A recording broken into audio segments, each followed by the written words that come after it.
நன்றாய் நீ அறிந்திருக்கின்றேன். நான் அமர்வதும் நான் எழுவதும் நன்றாய் நீ அறிந்திருக்கின்றேன். என்னை காண்பவரே, தீனம் காப்பவரே, என்னை காண்பவரே, தீனம் காப்பவரே, எண்ணங்கள் ஏக்கங்கள் எல்லாமே அறிந்திருக்கின்றேன். என் எண்ணங்கள் ஏக்கங்கள் எல்லாமே அறிந்திருக்கின்றேன். நடந்தாலும் படுத்தாலும் அப்பா நீர் அறிந்திருக்கின்றேன். நான் நடந்தாலும் படுத்தாலும் அப்பா நீர் அறிந்திருக்கின்றேன்.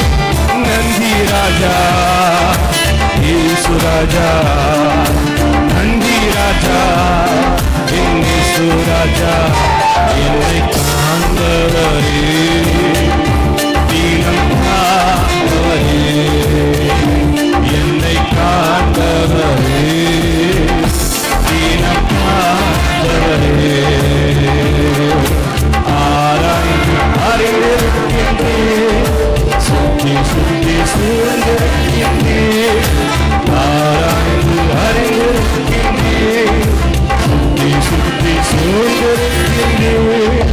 நான் அமர்வதோ நான் எழுவதோ நன்றாய் நீர் அறிந்திருக்கின்றேன். நான் அமர்வதோ நான் எழுவதோ நன்றாய் நீர் அறிந்திருக்கின்றேன். என்னை காண்பவரே, தீனம் காப்பவரே, என்னை காண்பவரே, தீனம் காப்பவரே. முன்னும் பின்னும் நேருக்கு நேருக்கு சுற்றி என்னை சூழ்ந்திருக்கின்றேன். முன்னும் பின்னும் நேருக்கு நேருக்கு சுற்றி என்னை சூழ்ந்திருக்கின்றேன். உன் திருக்க தினமும் என்னை பற்றி பிடித்திருக்கின்றேன். காண்பவரே, தினம் காப்பவரே, என்னை காண்பவரே, தினம் காப்பவரே. கருவை கண்கள் கண்டன மறைவாய் வளர்வதை கவனித்தீரே. கருவை கண்கள் கண்டன மறைவாய் வளர்வதை கவனித்தீரே. அதிசயமா பிரமிக்கத்தக்க அற்புதமாய் உருவாக்கினீர். அதிசயமா பிரமிக்கத்தக்க அற்புதமாய் உருவாக்கினீர்.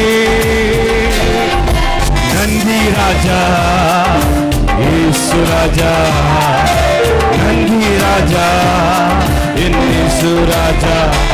என்னை காண்பவரே, தீனம் காப்பவரே, என்னை காண்பவரே, தீனம் காப்பவரே. ஆராய்ந்து அறிந்திருக்கின்றேன். சுற்றி சுற்றி சூழ்ந்திருக்கின்றேன். ஆராய்ந்து அறிந்திருக்கின்றேன். சுற்றி சுற்றி சூழ்ந்திருக்கின்றேன். நான் அமர்வதோ நான் எழுவதோ நன்றாய் நீர் அறிந்திருக்கின்றேன். நான் அமர்வதோ நான் எழுவதோ நன்றாய் நீர் அறிந்திருக்கின்றேன். நான் அமர்வதோ நான் எழுவதோ நன்றாய் நீர் அறிந்திருக்கின்றேன். நான் அமர்வதோ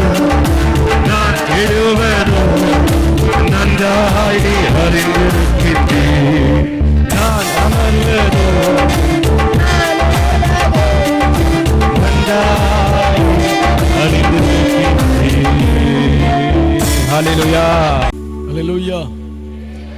சத்தமா சொல்லுங்க. இவ்வளவுதான் சத்தமா? ஹல்லேலூயா. கர்த்தர் நல்லவர். ஒரு வசனத்தை படிங்க. செப்பனியா 3:20. உங்கள் கண் காண நான் உங்கள் சிறையிருப்பை திருப்புவேன். போதும். ஆமென் சொல்லுங்க. ஆண்டவர் இந்த நாளில் உங்களுக்கு சொல்லுகிறார், உங்கள் கண் காண உங்கள் சிறையிருப்பை நான் திருப்ப போகிறேன். ஆண்டவர் சீக்கிரமாய் உங்கள் சிறையிருப்பை திருப்புவார். சீக்கிரமாய் உங்கள் சூழ்நிலைகள் மாறப்போகிறது. சீக்கிரமாய் கர்த்தர் உங்களுக்காக எழுந்தருள போகிறார். நம்புகிறவர்கள் மாத்திரம் பெற்றுக் கொள்ளுங்க. அவ்வளவுதான். கர்த்தருடைய ஆவியானவர் சொல்லுகிறார், சீக்கிரத்தில் உன் கண் காண உன் சிறையிருப்பை நான் திருப்புவேன் என்று ஆவியானவர் நமக்கு சொல்லுகிறார். அவர் நம்ம விடுவிக்கிற தேவன். இன்றைக்கு நீ பார்க்கிற சூழ்நிலைகள் கஷ்டமா இருக்கலாம். இன்றைக்கு நீ பார்க்கிற சூழ்நிலைகள் பாரமா இருக்கலாம். இன்றைக்கு நீ பார்க்கிற சூழ்நிலைகள் வேதனைக்குரியதாக இருக்கலாம். ஆண்டவர் சொல்லுகிறார், இந்த சூழ்நிலை உன்னுடைய கண் காண திரும்ப போகிறது. ஆவியானுடைய கிரியை உன் குடும்பத்திலே வெளிப்பட போகிறது. நம்புகிறவர்கள் ஆமென் சொல்லி ஆண்டவருக்கு அவர் நன்றி சொல்லுங்க. பார்க்கலாம். உங்கள் சிறையிருப்பை சீக்கிரமாய் கர்த்தர் திருப்புவார். சீக்கிரமாய் சூழ்நிலைகள் மாறும். சீக்கிரமாய் கதவுகள் திறக்கும். சீக்கிரமாய் தடைகள் உடையும். சீக்கிரமாய் அதிசயங்கள் நடக்கும். சத்துருவுக்கு தோல்வியை கொடுப்பார். பிசாசின் ஆவிகளுக்கு தோல்வியை கொடுப்பார். உன்னை எதிர்க்கிறவர்களுக்கு தோல்வியை கொடுப்பார்.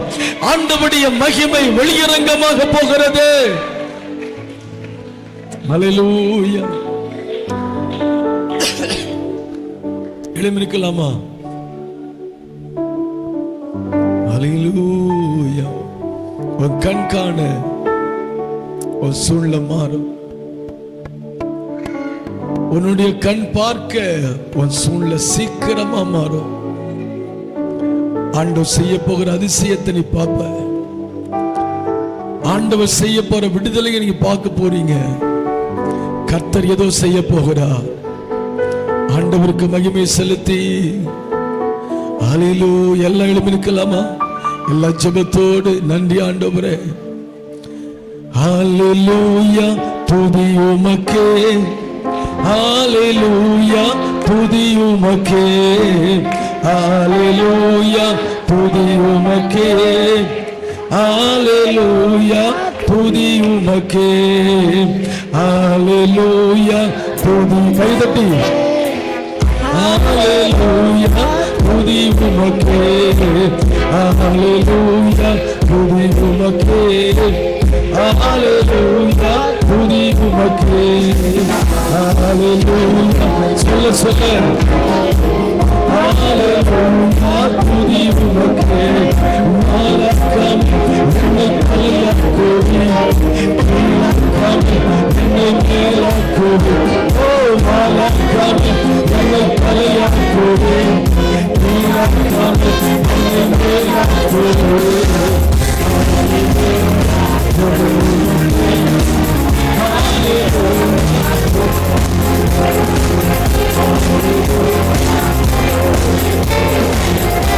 ஹல்லேலூயா. துதி உமக்கே. அரக்கன் தோழியத்தை அழிக்கும் இளமையில் சிறிய தவிர கூட அவரே ஆடுகை மித்தவரை கவிகள் தீவிலே உயர்த்தி தூக்கினே மேலே மேலே மேலே மேலே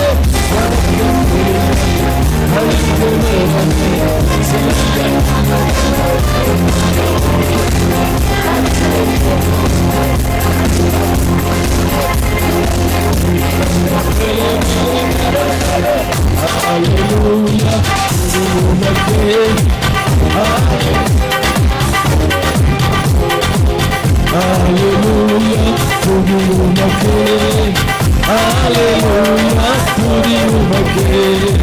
கைநீட்டி தூக்கிவிட்டு உங்களுக்கு என்னைவிட்டு வெளியாயிட்டு நிரந்தரமாக சுசிய தட்டிவிட்டு சமலை தட்டிவிட்டு சிங்காரம் கொண்டு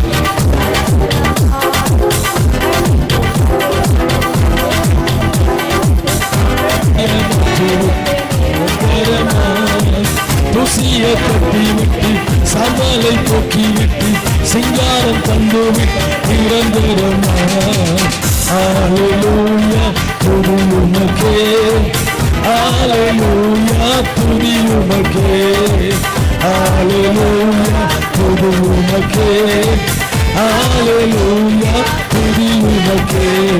வாழாக்காமல் என்னை தலையாக்குவேன். கைத்தடி பாடுங்க சத்தமா. ஓ வாழாக்காமல் என்னை தலையாக்குவேன், கீழாக்காமல் என்னை மேலாக்குவேன். ஹல்லேலூயா துதி உமக்கே, ஹல்லேலூயா துதி உமக்கே. ஆமென். ஹல்லேலூயா. சொல்ல சொல்ல கர்த்தரை துதிக்க துதிக்க ஒரு விடுதலை வரும். உண்மையாய் துதி. ஓகே அரக்கன் கோலியாத்து அழிக்கும் எல்லாமையும் சிறிய தாவீது குரல் தவறே. ஆடுகள் மற்றவனை ஜாதிகள் மத்தியிலே உயர்த்தி தூக்கினி மேலே மேலே மேலே மேலே. அரக்கன் கோலியாத்து அழிக்கும் எல்லாமையும் சிறிய தாவீது குரல் தவறே. ஆடுகள் மற்றவனை ஜாதிகள் மத்தியிலே உயர்த்தி தூக்கினீர் மேலே மேலே மேலே மேலே. ஹல்லேலூயா. சொல்லுங்க கைகளை தட்டி சத்தமாய். ஹல்லேலூயா துதி உமக்கே, ஹல்லேலூயா துதி உமக்கே. கை நீட்டி தூக்கி விட்டு உயரத்தில் என்னை உடைத்து பிள்ளையாய் மாற்றுவது நிரந்தரமா. பூசிய தட்டி விட்டு சாந்தாலை போக்கி விட்டு சிங்காரம் தந்தோடு நிரந்தரமா. கை நீட்டி தூக்கி விட்டு உயரத்தில் என்னை விட்டு பிள்ளையாய் மாற்றுவது நிரந்தரமா. பூசிய தட்டி விட்டு சாந்தாலை போக்கி விட்டு சிங்காரம் தந்தோடு நிரந்தரமா. ஹல்லேலூயா துதி உமக்கே, ஹல்லேலூயா துதி உமக்கே, ஹல்லேலூயா. சொல்ல சொல்ல ஆமென். துதி உமக்கே, ஹல்லேலூயா துதி உமக்கே, ஹல்லேலூயா துதி உமக்கே. எந்த காலத்திலும் எந்த நேரத்திலும் நன்றியால் உம்மை நான் துதிப்பேன். இயேசுவே உம்மை நான் துதிப்பேன் துதிப்பேன். இந்த வேளையிலும் துதிப்பேன். இயேசுவே உம்மை நான் துதிப்பேன் துதிப்பேன். இந்த வேளையிலும் துதிப்பேன். ஆதியும் நீரே அந்தமும் நீரே, ஜோதியும் நீரே என் சொந்தமும் நீரே. ஆதியும் நீரே அந்தமும் நீரே, ஜோதியும் நீரே என் சொந்தமும் நீரே. எந்த காலத்திலும் எந்த நேரத்திலும் நன்றியா உம்மை நான் துதிப்பேன். இயேசுவே உம்மை நான் துதிப்பேன் துதிப்பேன். இந்த வேளையிலும் துதிப்பேன். இயேசுவே உம்மை நான் இந்த வேளையிலும் துதிப்பேன். இயேசுவே உம்மை நான் ஆமென். இந்த வேளையிலும் துதிப்பேன். இயேசுவே ஆமென். இந்த வேளையிலும் துதிப்பேன். இயேசுவே உம்மை நான் இந்த வேளையிலும் துதிப்பேன். காண்பவரே காப்பவரே கருணை உள்ளவரே, காண்பவரே காப்பவரே கருணை உள்ளவரே. காலமெல்லாம் வழி நடத்தும், காலமெல்லாம் வழி நடத்தும்.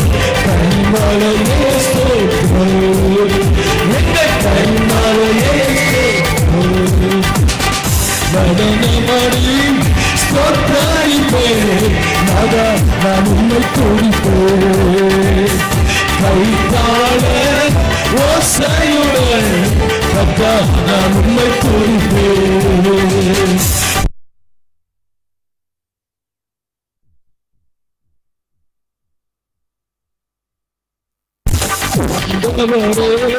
உமக்கிருந்து யாரிடத்தில் போவோம்? வாழ்வு தரும் வசனமெல்லாம் உம்மிடம்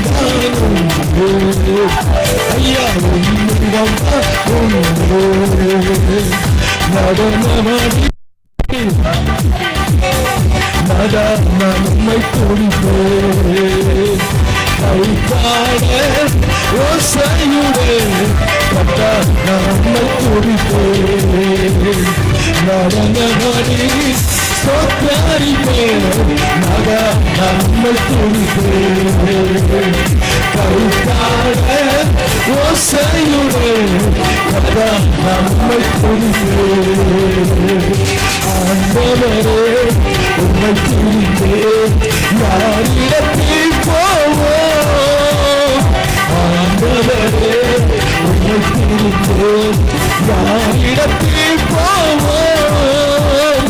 வாழ்வு தரும் வசனமெல்லாம் வாழ்வு தரும் வசனமெல்லாம் உம்மிடம் தானும் ஐயா, உம்மிடம் தானும் சனமாடி சொத்தாரிப்பேன் நான் உம்மை சொல்லுங்க. துதிக்க துதிக்க ஒரு விடுதலை துதி சிறையிருப்பு மாற போகிறதால் நடனமாடி சொத்தாரிப்பேன் நான் உம்மை துதிப்பேன் கைத்தாழ ஓசையுடன் நம்மை துதிப்பேன். அல்லேலூயா, தோல்வி இல்லை. அல்லேலூயா, வெற்றி உண்டு. அல்லேலூயா, தோல்வி இல்லை. அல்லேலூயா, வெற்றி உண்டு. அல்லேலூயா, தோல்வி இல்லை. சொல்லு அல்லேலூயா, வெற்றி உண்டு. அல்லேலூயா,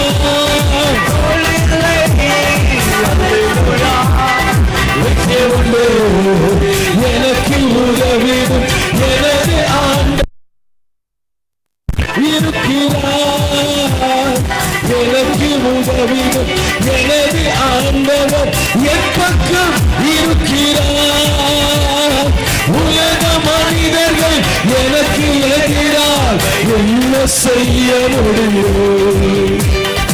உலக மனிதர்கள் எனக்கு எதிராக என்ன செய்ய முடியும்?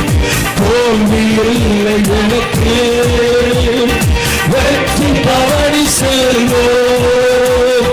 தோல்வி இல்லை எனக்கு, வெற்றி பவனி ஆண்டவர் படைத்த வெற்றியின் நாளிலே இன்று ஆரம்பமாகுவோம், அர்ப்பணிப்போம், அல்லேலூயா பாடுவோம். இன்று ஆரம்பமாகுவோம், அர்ப்பணிப்போம், அல்லேலூயா பாடுவோம். அல்லேலூயா, தோல்வி இல்லை. அல்லேலூயா, வெற்றி உண்டு. அல்லேலூயா, இயேசுவே. அல்லேலூயா, வெற்றி உண்டு. அல்லேலூயா, தோல்வி இல்லை. சொல்லுங்க அல்லேலூயா, வெற்றி உண்டு. அல்லேலூயா, சொல்ல சொல்ல சொல்ல விடுதலை, வெற்றி உண்டு. அல்லேலூயா, தோல்வி இல்லை. அல்லேலூயா, வெற்றி உண்டு. அல்லேலூயா, தோல்வி இல்லை. வெற்றி உண்டு.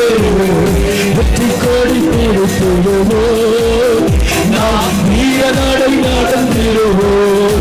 சொல்லுங்க, வெற்றி கோடி கொடுத்துடுவோம். அவனும் சீலாவும் ஆடி புதி செய்ய தொடங்கின போது கட்டுகள் அவிழ்க்கப்பட்டது. ஆடி புதி செய்ய தொடங்கின போது சிறையிருப்பு திரும்பினது. வெள்ளம் போல சந்தல் வந்தாலோ ஆவிடாமை கோடி வீடிப்பார். அஞ்சாதே மகனே, நீ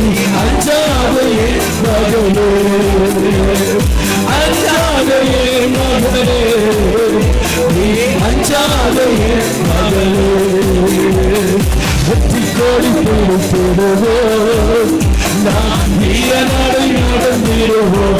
ஆமென். வெற்றி கொடி பிடித்திடுவோம். நாம் வீரநாடை நடந்திடுவோம். வெற்றி கொடி பிடித்திடுவோம். நாம் வீரநாடை நடந்திடுவோம். வெற்றி கொடி பிடித்திடுவோம். நாம் வீரநாடை நடந்திடுவோம். வெற்றி கோடு சொல்ல சொல்ல ஒரு விடுதலை, ஆவியில விடுதலை, ஆத்மாவில விடுதலை, சரத்தில விடுதலை. துதிக்க முடியாதபடி, ஜெபிக்க முடியாதபடி கட்டி இருக்கிற சில கட்டுகளை கத்தர் உடைக்கிறார். ஒரு சிறையிருப்பு திரும்புகிறது. ஒரு சிறையிருப்பு திரும்புகிற நாள் இதுவே. ஒரு சிறையிருப்பு திரும்புகிற நாள் இதுவே. சிறையிருப்பு திரும்புகிற நாள் இதுவே. இயேசுவின் நாமத்தினாலே.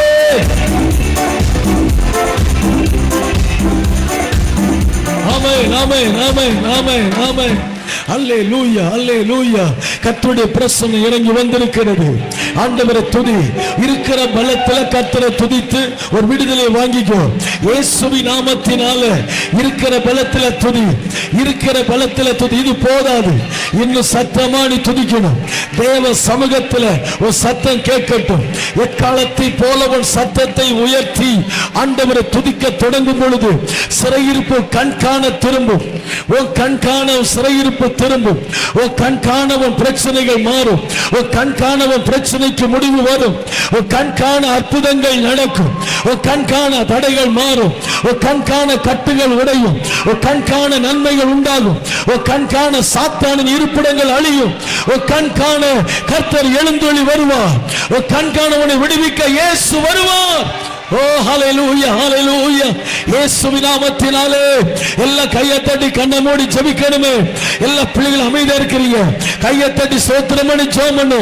நீ வாயை திறந்து ஜெபம் பண்ணாதான் உனக்கு விடுதலை. இயேசுவை மகிமைப்படுத்து. இயேசு ராஜாவை உயர்த்து. இயேசு ராஜாவை உயர்த்தி துதி. ஊரமன சிஹந்தன துரபால போஷே விபாதன சிஹந்தனே. இயேசுவின் நாமத்தினாலே, இயேசுவின் நாமத்தினாலே ஒரு சிறையிருப்பை கர்த்தர் திருப்புகிறார். ஒரு சிறையிருப்பு கர்த்தர் திருப்புகிறார். ஒரு சிறையிருப்பு திரும்புகிற நாள் இதுவே. ஒரு சிறையிருப்பு திரும்புகிற நாள் இதுவே. ஒரு சிறையிருப்பு திரும்புகிற நாள் இதுவே. ஒரு சிறையிருப்பு திரும்புகிற நாள் இதுவே. ஒரு சிறையிருப்பு திரும்புகிற நாள் இதுவே. ஒரு சிறையிருப்பு திரும்புகிற நாள் இதுவே. நீ பெற்றுக்கோ, பெற்றுக்கோ. இயேசுவின் நாமத்தினாலே, இயேசுவின் நாமத்தினாலே இன்னும் இன்னும் இன்னும் இன்னும் தேவனை துதிக்கணுமே. இன்னும் ஆண்டவரை துதிக்கணுமே. இன்னும் கர்த்தரை உயர்த்தணுமே. இன்னும் ராஜாவை உயர்த்தணுமே. இயேசுவேன்னு கூப்பிடு. ஹல்லேலூயா. எல்லாரும் கரங்களை உயர்த்தி நல்லவரே வல்லவரே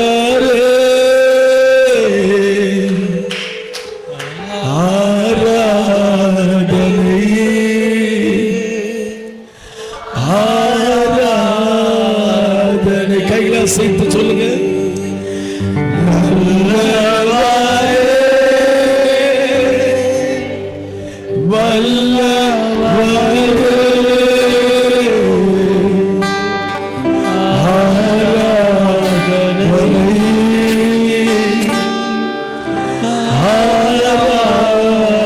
பரிசுத்தரே, பரிசுத்தரே,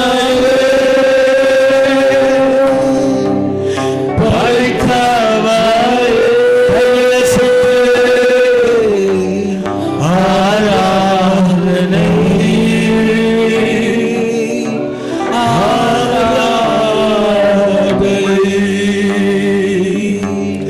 பரிசுத்தரே படைத்தவரே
ரட்சகரே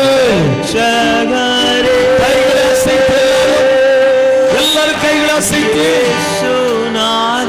ஒரே குரலை பாருங்க. ரட்சகரே ஆராதனை, உமக்கு ஆராதனை சொல்லுங்க பார்க்கலாம். ஆமென். ரட்சகரே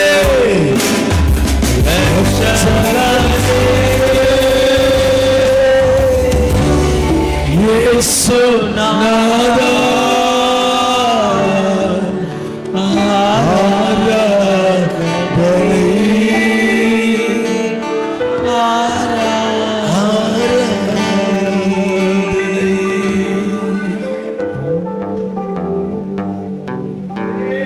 பரிசுத்த ஆவியானவர் உங்கள் பக்கத்தில் நிற்கிறார். உன் பக்கத்திலே கத்த நிற்கிறார். உன் சிறையிருப்பு திரும்புகிற நாள் இந்த நாள் தான். ஏதோ ஒரு காரியம் இன்னைக்கு நடக்க போகிறது. நீ பார்க்கும்படி நடக்க போகிறது. கர்த்தருடைய அதிசயம் விளங்க போகிறது. அந்நிய கண்கள் அல்ல, உன் சொந்த கண் காணும்படி தேவன் தன் கிரியை வெளிப்படுத்த போகிறார். உன் சிறையிருப்பு திரும்ப நாள் இதுவே. உன் பிரச்சனை முடிகிற நாள் இதுவே. நீ வெற்றி பெற போகிற நாள் இதுவே. உன் குடும்பம் நிலைகள் மாறப்போகிற நாள் இதுவே. நீ வெட்கப்படுத்தப்பட்ட இடத்தில் உன் தலையை கர்த்தர் உயர்த்த போகிற நாள் இதுவே.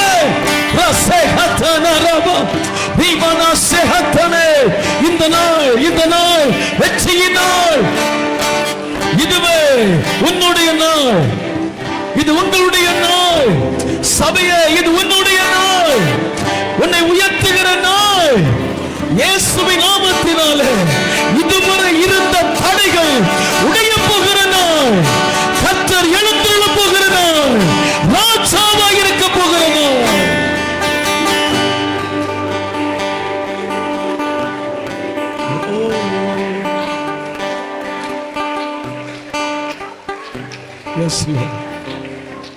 கர்த்தர் செய்ய போகிறதுக்காக உமக்கு ஸ்தோத்திரம். கர்த்தர் நாம மகிமைப்பட போகிறதுக்காக உமக்கு ஸ்தோத்திரம். கர்த்தர் ராஜரிகம் பண்ணுகிறதுக்காக நன்றி. எல்லாரும் ஒரு நிமிஷம் எழும்பி நாம் ஜெபிக்க போகிறோம். எல்லாம் எழுப்பிருக்கலாமா? ஜனவரி 1ஆம் தேதி ஆண்டவர் ஒரு வார்த்தை சொன்னார். எழுதி வச்சிருக்கவங்களுக்கு தெரியும். இந்த வருஷ எலெக்ஷன்ல யாருமே கணிக்க முடியாது.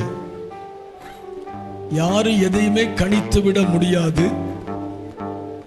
கர்த்தர் தம்முடைய இதயத்துக்கு ஏற்றவனை அரியணையில் உட்கார வைப்பார். அது எல்லோருக்கும் ஆச்சரியமாயிருக்கும். ஆச்சரியப்படும்படி நடக்கும் என்று கர்த்தர் 1ஆம் தேதி பேசினார். அந்த வார்த்தையின்படி இன்றைக்கு ஒரு புதிய ஆட்சி அமைய போகிறது. ஆட்சி அமைக்கிறவர்கள் ஞானத்தை கர்த்தர் கொடுக்கணும். மக்களுக்கு நல்லதை செய்யணும். தமிழ்நாட்டில் ஒரு மாற்றத்தை கொண்டு வரணும். வேலை இல்லாத பிள்ளைகள் வேலைகள் கிடைக்கணும். கர்த்தர் மகிமையான காரியம் செய்யணும். இந்த அரசாங்கம் நல்லதை செய்யணும். மத சார்பா எங்கே ஓடிவிடக் கூடாது. மத சார்பத்தை நிக்கணும். தமிழ்நாடு வளர்வதற்கு உதவியா நிக்கணும். கர்த்தரே அதை செய்யணும். எல்லா மதுபான கடைகள் மூடப்படணும். இந்த அரசாங்கம் அதை எடுக்கணும். அந்த முயற்சி எடுக்கணும். ஆண்டவர் தமிழ்நாட்டில் மாற்றத்தை கொண்டு வரணும். ஊழியங்களுக்கு தடை இருக்க கூடாது. சபைகளுக்கு தடை இருக்க கூடாது. சபை கட்ட தடை இருக்க கூடாது. கர்த்தர் நல்ல திட்டங்களை ஆட்சி பீடத்தில் அமர்கிறவர்களுக்கு கொடுக்கும்படி எல்லாம் கையை தட்டி வாயை திறந்து ஆண்டவருக்கு நன்றி சொல்லி நாங்கள் ஜெபிக்கிறோம். ஒரு நல்ல ஆட்சி அமையட்டும். ஜனத்துக்கு நன்மை செய்கிற ஆட்சி அமையட்டும். ஆட்சி பீடத்தில் உயர்த்து உட்கார வைக்கிறவர்கள் உமக்கு பிரியமானதை மாத்திரம் செய்யட்டும். கொலை கொள்ளை ஊழல்கள் எல்லாம் முடிவுக்கு வரட்டும்.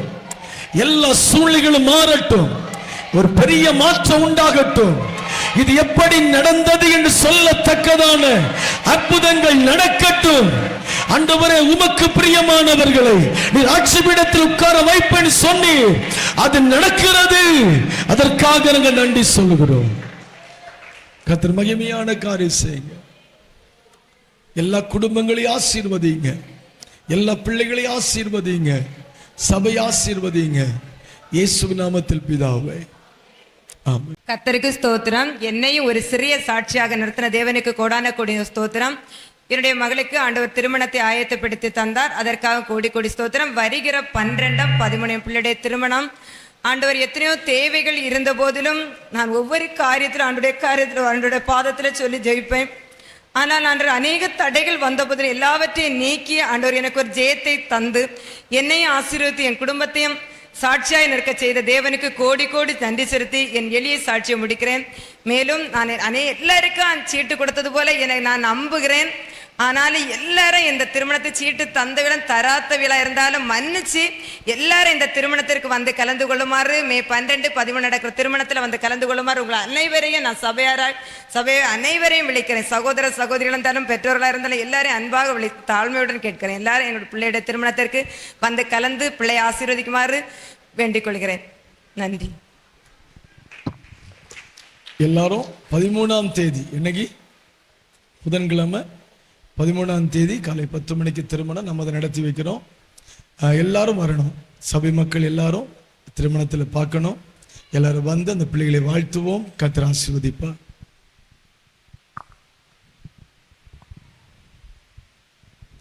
கர்த்தருக்கு ஸ்தோத்திரம். கர்த்தருடைய பரிசுத்த நாமத்துக்கு மகிமை உண்டாவதாக. சாட்சி என்னுடைய பர்சனல் சாட்சி கிடையாது. கடந்த 3 நாளும் சபையில் விபிஎஸ் நடந்துச்சு. கர்த்தர் அதை அதிகமாக ஆசீர்வதிச்சார். ஏன்னா டைட்டஸ் பிரதர் வீட்டில் விபிஎஸ் நடக்கும்போது எனக்கு நல்ல ஃபீவர். ஃபஸ்ட்டே இதை குறித்து பேசும்போதே நான் பாஸ்டர் சொல்லும்போது சொன்னேன், தேவையில்லாமல் ஒரு கடன் வந்துடக்கூடாது, பட்ஜெட் ப்ராப்ளம், ஏகப்பட்ட கமிட்மெண்ட் இருக்குது, ஆரம்பித்தோன்னா எப்படியும் ஒரு 50,000க்கு மேலே ஆயிரும், உங்ககிட்ட இருக்கா, பண்ணலாமா அப்படின்னு. ஆனால் அதுக்கப்புறம் 2 வருஷமாக நடத்தாதது அது ஒரு பெரிய பாரமாக தான் இருந்துச்சு. சண்டே கிளாஸ் ஊழியத்தில் இருக்கிறோம், ஆனால் விபிஎஸ் நடத்த முடியல. அது ஏன்னே தெரியல, நடத்த முடியல 2 வருஷமாக. ஒன்று பட்ஜெட் ப்ராப்ளம், இன்னொன்று சூழ்நிலைகள் சாதகமாக இல்லை, அதனால் நடத்த முடியல. ஆனால் இந்த வருஷம் பாஸ்டர் சொல்லும்போது வேண்டான்னு சொன்னாலும் அதுக்கப்புறம் சரி எப்படியாவது இந்த வருஷம் நடத்தணும் அப்படின்னு சொல்லி பிளான் பண்ணோம். 3 நாள் ஈச்சன்மலையிலையும் 3 நாள் இங்கே நடத்தலான்னு சொல்லி பிளான் பண்ணதுக்கப்புறம் பார்த்திங்கன்னா சண்டேலேருந்து பயங்கர ஃபீவர். 3 நாளும் அவங்க வீட்டு லாஸ்ட் டே போகும்போதெல்லாம் என்னால் அவங்க மாடியில் கூட ஏறி போகாத அளவுக்கு பயங்கர சோர்வு. நான் ஜெபம் பண்ணேன், ஆண்டவரே நாளைக்கு எப்படி, இன்றைக்கி அவங்க வீட்டில் நடக்க எல்லா காரியத்தையும் பார்க்குறாங்க, ஆனால் சர்ச்சில் நடக்கும்போது என்ன பண்ணுறதுன்னு தெரியலையே அப்படின்னு சொல்லிட்டு ஒரு பாரம் உள்ளுக்குள்ளே ஜெபம் பண்ணேன். ஆண்டவரே நீங்கள் தான் பலத்தை தரணும், இந்த வருஷம் 2 வருஷத்துக்கு அப்புறமா இந்த விபிஎஸ் நடக்குது, இதில் ஏதாவது ஒரு பிள்ளைகளுக்குள்ள மாற்றத்தை தரணுமேன்னு சொல்லி ஜெபம் பண்ணேன். அன்றைக்கி நைட்டு தூக்கமே இல்லை.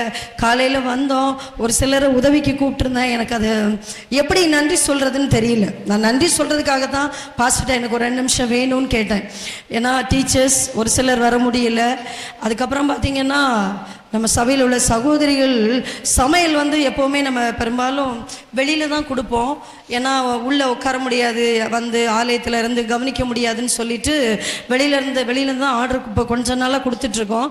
ஆனால் இந்த முறை சரி சமைச்சு பார்ப்போமே அப்படின்னு சொல்லிட்டு சமைக்கிறதுக்கு ஒரு சிலர்கிட்ட நான் கேட்டேன், நீங்கள் கூட நின்னா போதும் அப்படின்னு சொல்லிட்டு.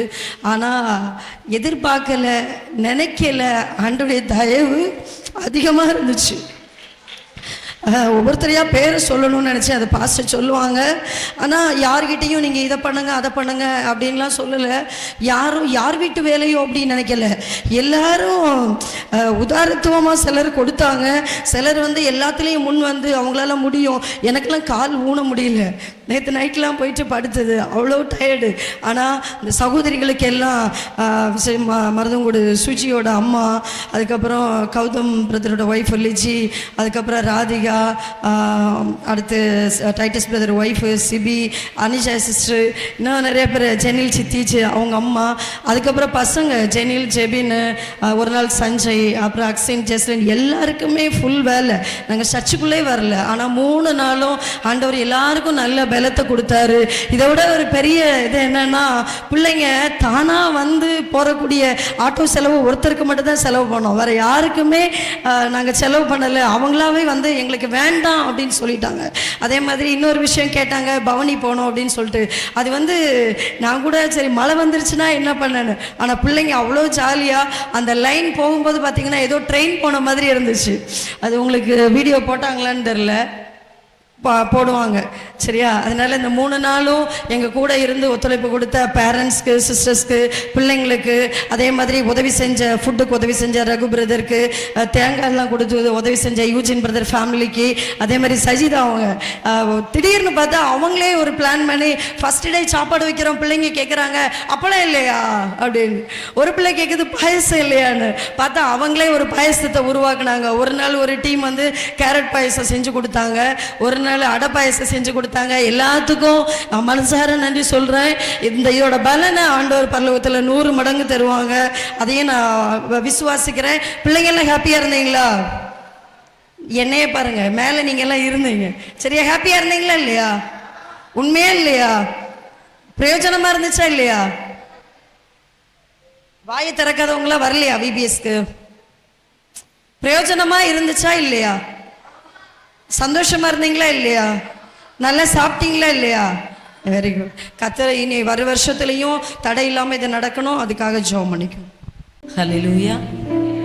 கர்த்தர் நல்லவர். உங்கள் அனைவரையும் ஆண்டவராகிய இயேசு கிறிஸ்துவின் இனிதான நாமத்தில் அன்போடு கூட வாழ்த்துகிறேன், வரவேற்கிறேன். கர்த்தர் உங்கள் எல்லாருக்கும் தந்த உற்சாகமுள்ள நல்ல ஆவிக்காக நான் ஆண்டவரை துதிக்கிறேன்.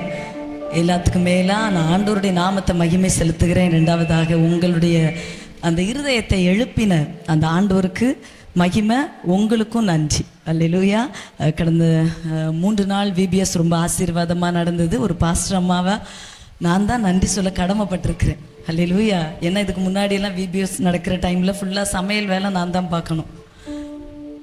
அந்த குழம்பு வைக்கணும், இந்த குழம்பு வைக்கணும். என் கூட 3 சகோதரிகள் தான் இருப்பாங்க, அனிதா, சுஜா, லதா. அந்த சமையல் எல்லாம் பார்த்துக்கணும். இந்த வருஷம் பாருங்க, ஒரு என்கிட்ட ஜான்சி சகோதரி அவையல்ல உப்பு இருக்கான்னு மட்டும் பார்க்க கூப்பிட்டாங்க.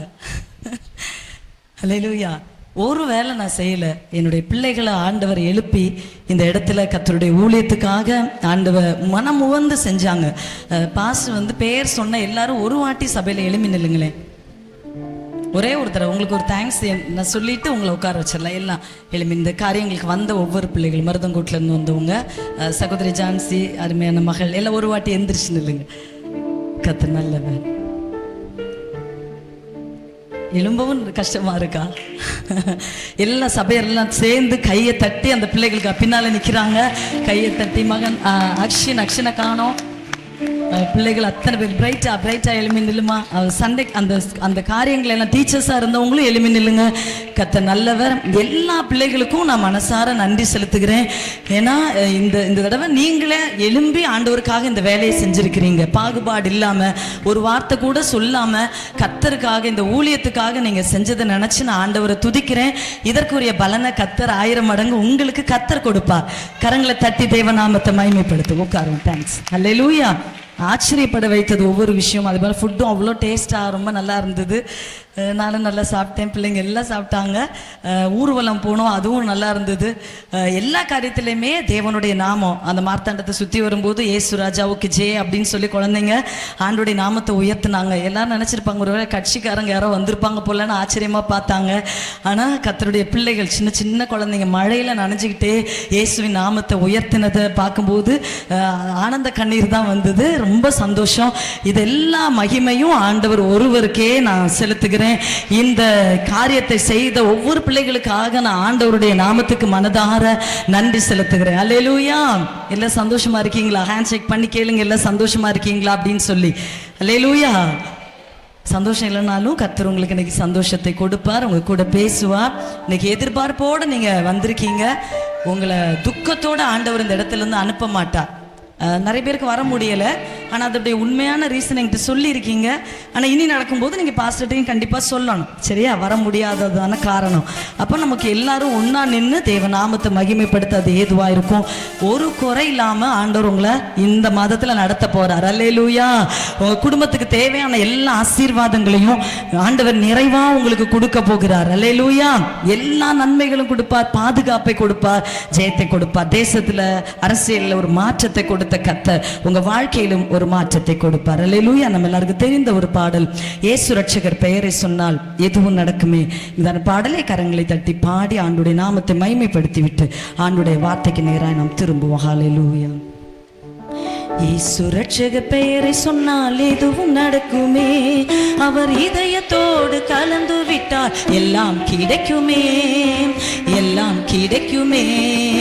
இயேசு ரட்சகர் பெயரை சொன்னால் எதுவும் நடக்குமே. அவர் இதயத்தோடு கலந்து விட்டால் எல்லாம் கிடைக்குமே, எல்லாம் கிடைக்குமே. இயேசு ரட்சகர் பெயரை சொன்னால் எதுவும் நடக்குமே. அவர் இதயத்தோடு கலந்து விட்டால் எல்லாம் கிடைக்குமே, எல்லாம் கிடைக்குமே. பரமபிதா ஒருவர் என்று பகுத்து சொன்னவர் இயேசு, பரமபிதா ஒருவர் என்று பகுத்து சொன்னவர் இயேசு. பாசம் அன்பு கருணையோடு உலகில் வந்தவர் இயேசு, பாசம் அன்பு கருணையோடு உலகில் வந்தவர் இயேசு. இயேசு ரட்சகர் பெயரை சொன்னால் எதுவும் நடக்குமே. அவர் இதயத்தோடு கலந்து விட்டால் எல்லாம் கிடைக்குமே, எல்லாம் கிடைக்குமே. இயேசு ரட்சகர் பெயரை சொன்னால் எதுவும் நடக்குமே. அவர் இதயத்தோடு கலந்து விட்டால் எல்லாம் கிடைக்குமே. எதையும் தாங்கும் சகிப்புத்தன்மை வேண்டும் என்றவர் இயேசு, எதையும் தாங்கும் சகிப்புத்தன்மை வேண்டும் என்றவர் இயேசு. நம் எல்லோருக்கும் இறைவனாக விளங்குகின்றவர் இயேசு, நம் எல்லோருக்கும் இறைவனாக விளங்குகின்றவர் இயேசு. இயேசு ரட்சகர் பெயரை சொன்னால் எதுவும் நடக்குமே. அவர் இதயத்தோடு கலந்து விட்டால் எல்லாம் கிடைக்குமே, எல்லாம் கிடைக்குமே. இயேசு ரட்சகர் பெயரை சொன்னால் எதுவும் நடக்குமே. அவர் இதயத்தோடு கலந்து விட்டால் எல்லாம் கிடைக்குமே, எல்லாம் கிடைக்குமே. தீமை வளரும் எண்ணம் தன்னை அகற்ற சொன்னவர் இயேசு, தீமை வளரும் எண்ணம் தன்னை அகற்ற சொன்னவர் இயேசு. தூய்மை நிறைந்த உள்ளத்தோடு அழக சொன்னவர் இயேசு, தூய்மை நிறைந்த உள்ளத்தோடு அழக சொன்னவர் இயேசு. இயேசு ரட்சகர் பெயரை சொன்னால் எதுவும் நடக்குமே. அவர் இதயத்தோடு கலந்து விட்டால் எல்லாம் கிடைக்குமே, எல்லாம் கிடைக்குமே. இயேசு ரட்சகர் பெயரை சொன்னால் எதுவும் நடக்குமே.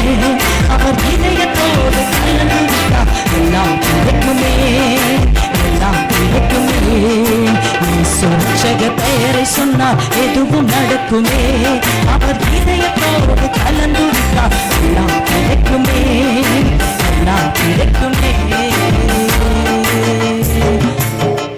கண்களை மூடி நாம் செபிக்கலாம். நல்ல தகப்பனே, உம்முடைய பரிசுத்தமுள்ள நாமத்திற்கு நாங்கள் நன்றி செலுத்துகிறோம். கேருபின் சேராபின்கள் மத்தியிலே வாசமாக இருக்கிற எங்கள் நல்ல ஆண்டவர், தாராதன வேளையிலே ஒரு மனதோடு உங்கள் நாமத்தை மட்டும் உயர்த்துவதற்காகவும் உம்முடைய வார்த்தையை மட்டும் கேட்பதற்காகவும் வந்திருக்கிற எங்கள் ஒவ்வொருவரையும் உங்கள் கரத்திலே நாங்கள் ஒப்பு கொடுத்து செபிக்கிறோம். ஆண்டவரே, எங்கள் கூட இந்த கால வேளையிலே பரிசுத்த ஆவியானவர் நீங்கள் பேச வேண்டும் என்று சொல்லி செபிக்கிறோம். பேசுகிறது நீங்கள் அல்ல, பிதாவின் ஆவியானவர் என்று சொன்னது போல பரிசுத்த ஆவியானவர் இன்றைக்கு எங்கள் சபையோட பேசுங்கப்பா. என்னை மறைத்து நீங்கள் வெளிப்படுங்க ஆண்டவரே. வந்திருக்கிற மக்களுடைய உள்ளத்தை தொடுகிற உம்முடைய வார்த்தைகள் இன்றைக்கு பலிபீடத்திலிருந்து, பரலோக பலிபீடத்திலிருந்து இந்த இடத்துக்கு அனுப்பப்படுகிறதற்காக ஸ்தோத்திரம். பிதாவே, உம்முடைய குமாரனாகிய இயேசு கிறிஸ்துவின் நாமம் மட்டும் இந்த இடத்தில் மகிமைப்படட்டும். இந்த வார்த்தையினால் உங்க குமாரனின் நாமம் மட்டும் உயர்த்தப்படட்டும். எங்களை தாழ்த்துகிறோம், உம்மை உயர்த்துகிறோம். பேசும், நாங்கள் கேட்கிறோம். இயேசுவின் நாமத்தில் ஜெபிக்கிறோம் எங்கள் நல்ல பிதாவே, ஆமென். ஆம். அல்லேலூயா. இன்னைக்கு செய்தியுடைய தலைப்பு, உன்னை குற்றப்படுத்தினவர்கள் எங்கே? பக்கத்துல கேளுங்க, உங்களை குற்றப்படுத்தினவங்க எங்க? கர்த்தருடைய சமூகத்தில் ஜெபித்த பொழுது இந்த நாளுக்காக ஆண்டவர் கொடுத்த ஒரு வார்த்தை, யோவான் எழுதின சுவிசேஷம் 8ஆம் அதிகாரம் அதனுடைய 10-11 ஆகிய வசனத்தை நான் வாசிக்க கேட்கலாம். இயேசு நிமிர்ந்து அந்த ஸ்திரீயை தவிர வேறொருவரையும் காணாமல், ஸ்திரீயே, உன்மேல் குற்றம் சாட்டினவர்கள் எங்கே? ஒருவராகிலும் உன்னை ஆக்கினைக்குள்ளாக தீர்க்கவில்லையா என்றார். அதற்கு அவள், இல்லை ஆண்டவரே என்றாள். இயேசு அவளை நோக்கி,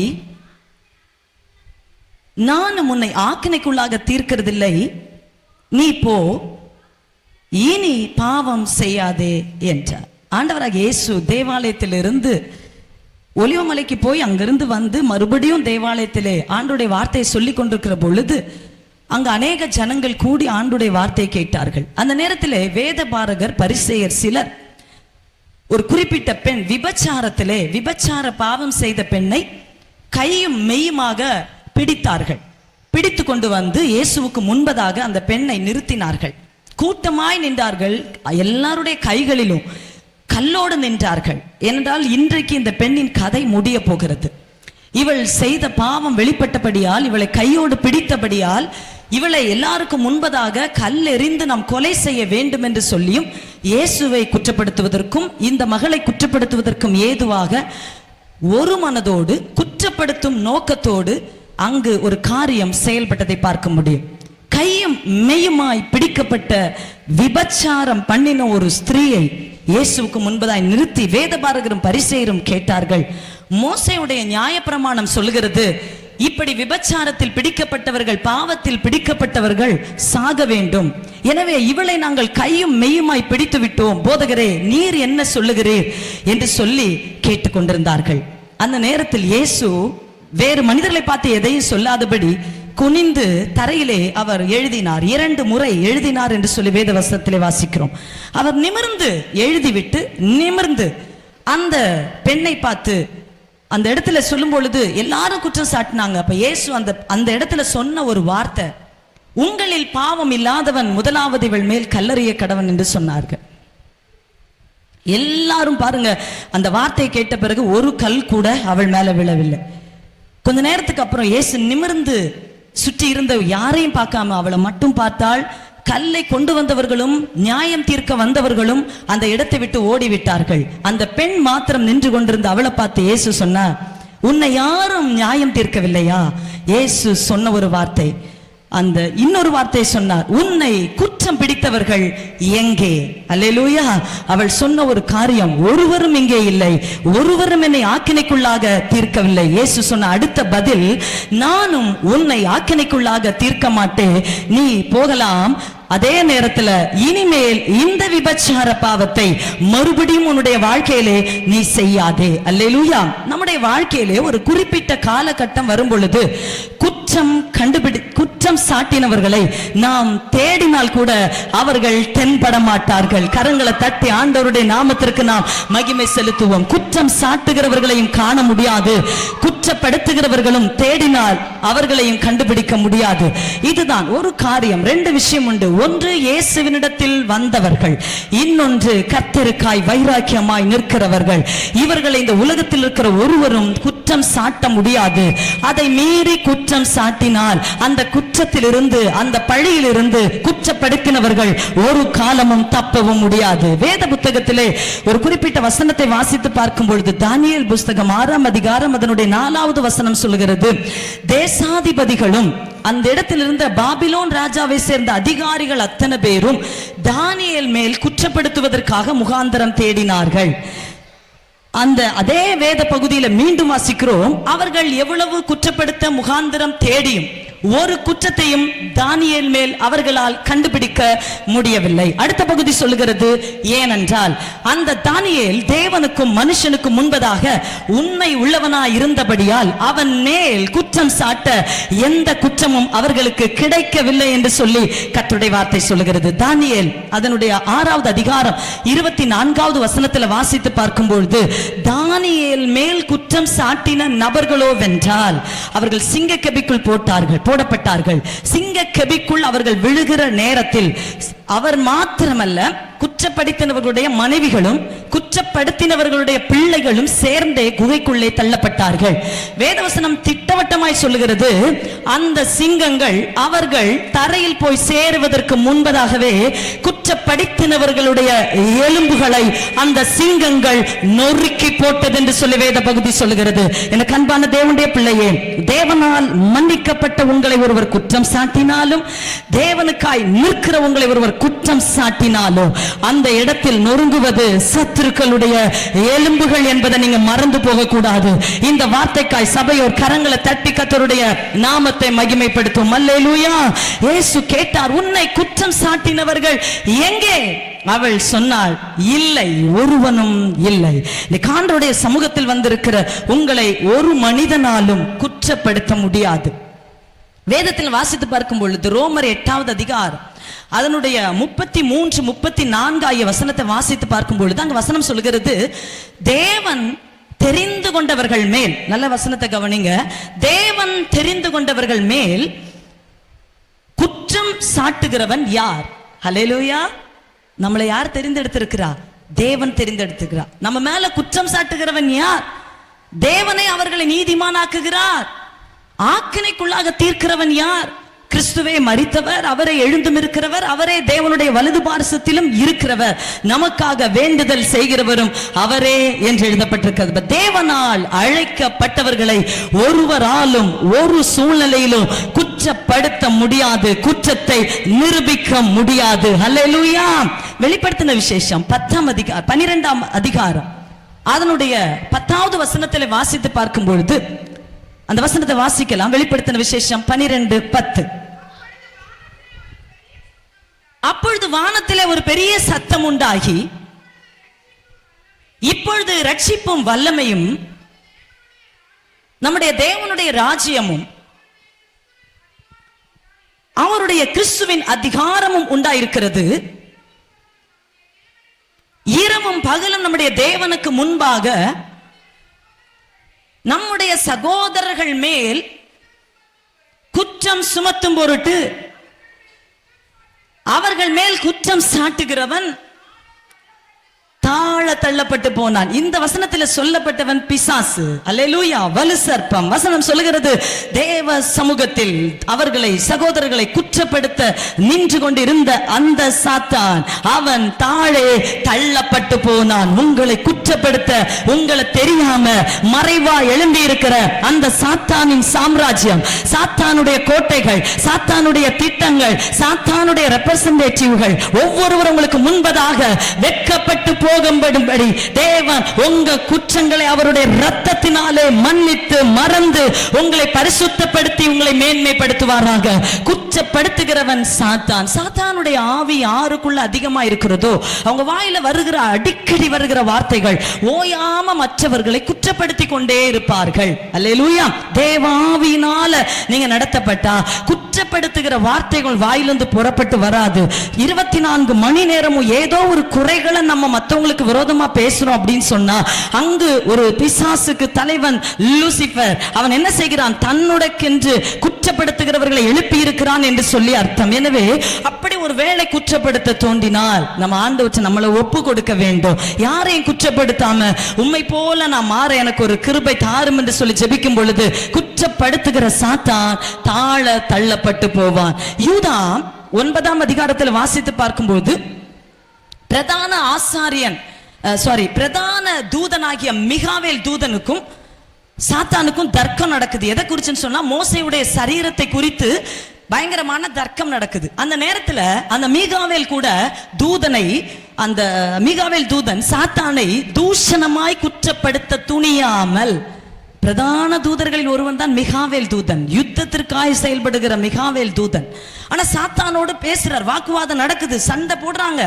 ஆனா அந்த தூதன் கூட பிசாச தூஷணமான வார்த்தைகளால குற்றப்படுத்த துணியாம அதை ஆண்டவர் கையில விட்டுட்டு சொல்றாரு, கர்த்தர் உன்னை கடிந்து கொள்வாராக.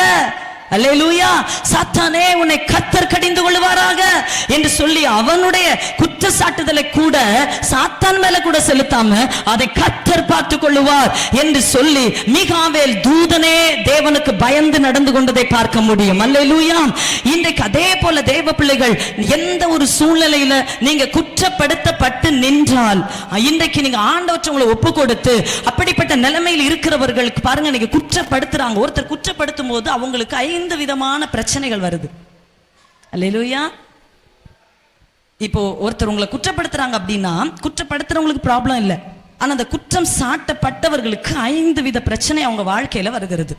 1, அவங்க வாழ்க்கையில மன சோர்வு உண்டாகிறது. எல்லாரும் என்ன குற்றப்படுத்துறாங்களே. ஒரு வீட்டில் உங்க ஹஸ்பண்டா இருக்கலாம், உங்களுடைய ஒய்ஃபா இருக்கலாம், அல்லது உங்க பிள்ளைகளை ஒரு சின்ன விஷயத்துல உங்களை ஒரு குற்றப்படுத்தினா உங்களால அதை சகிக்க முடியுமா? அன்னைக்கு ஃபுல்லா நீங்க எப்படி இருப்பீங்க? ரொம்ப சந்தோஷமா இருந்து கோழி வெட்டுவீங்களா? எப்படி இருக்கும்? அவ்வளோ மன சோர்வு.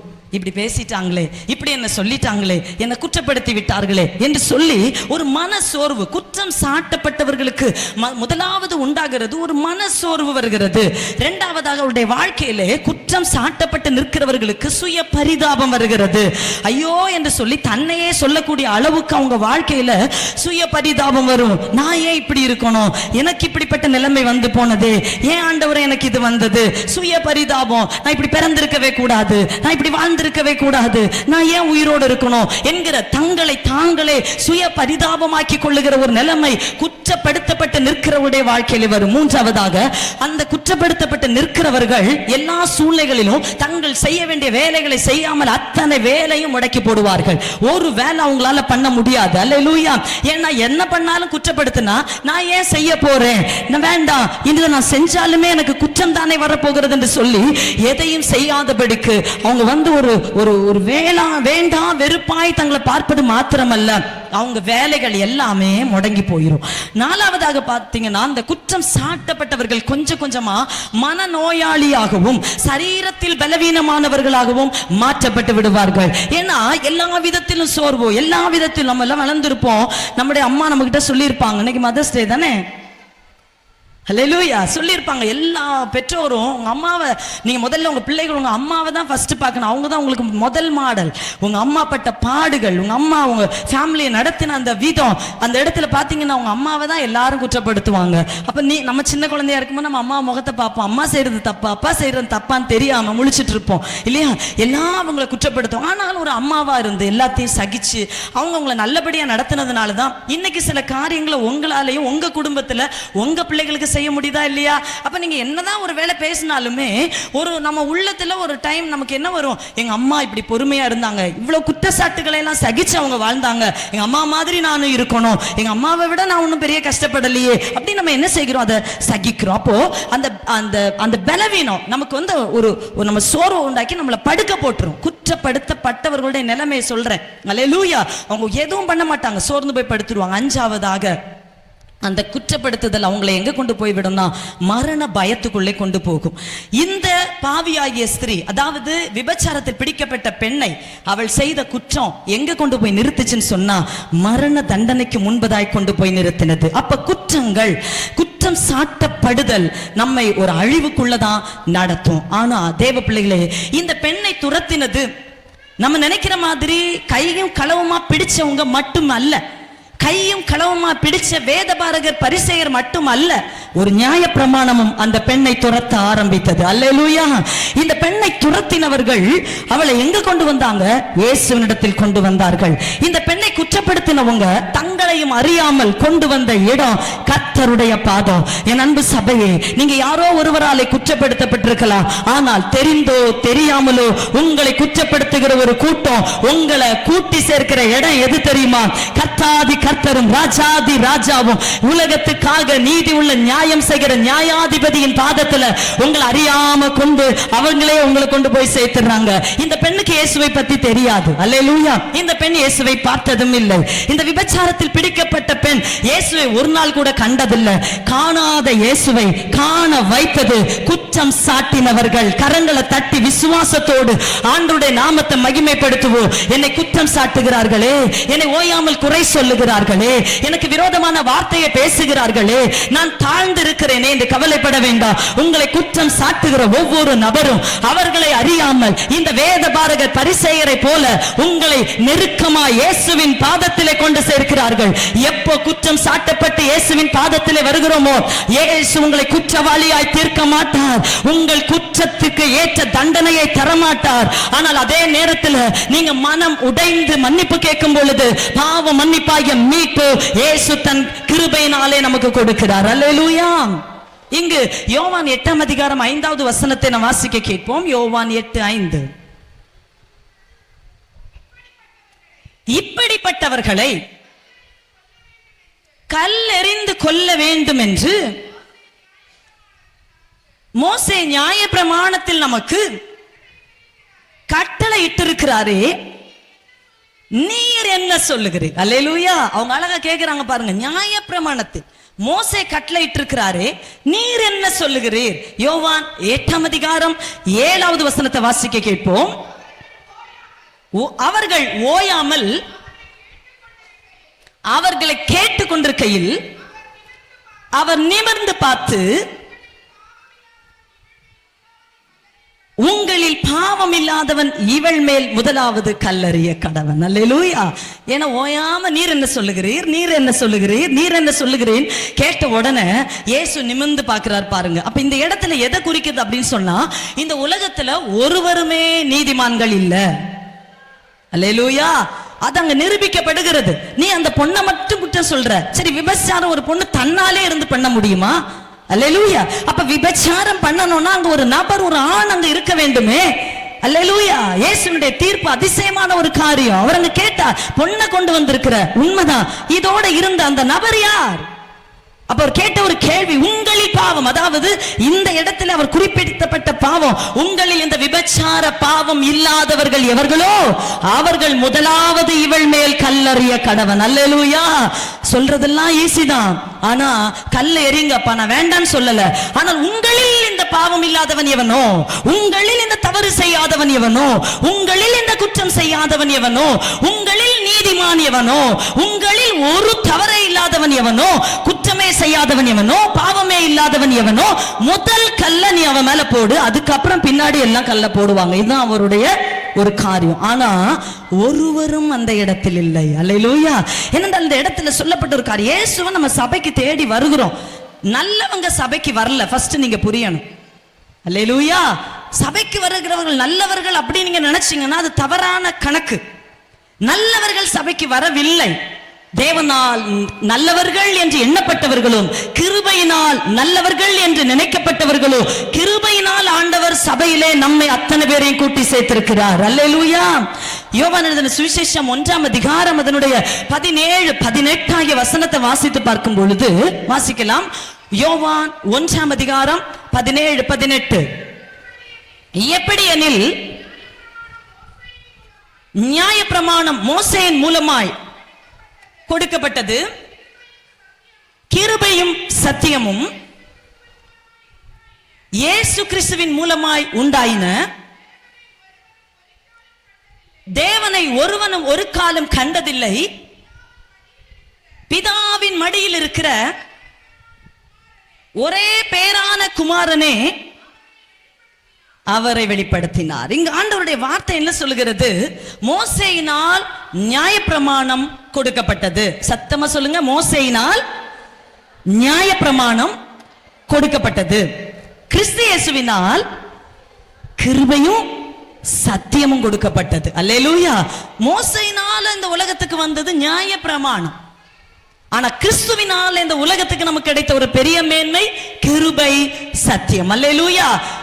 பிதாவை மோசே பார்க்கல, ஆனா பிதாவை இயேசு வெளிப்படுத்தினார். பிதாவை மோசே காண்பிக்க முடியவில்லை, ஆனா குமாரனாகிய இயேசு மடியில் இருந்த இயேசு பிதாவாகிய தேவனை இந்த உலகத்துக்கு காட்டி கொடுத்தார். மோசையினால் அந்த அன்பை வெளிப்படுத்த முடியவில்லை, ஆனா கிறிஸ்து இயேசு கிருபையினால் தமது அன்பை இந்த உலகத்துக்கு வெளிப்படுத்தினார். அல்லேலூயா.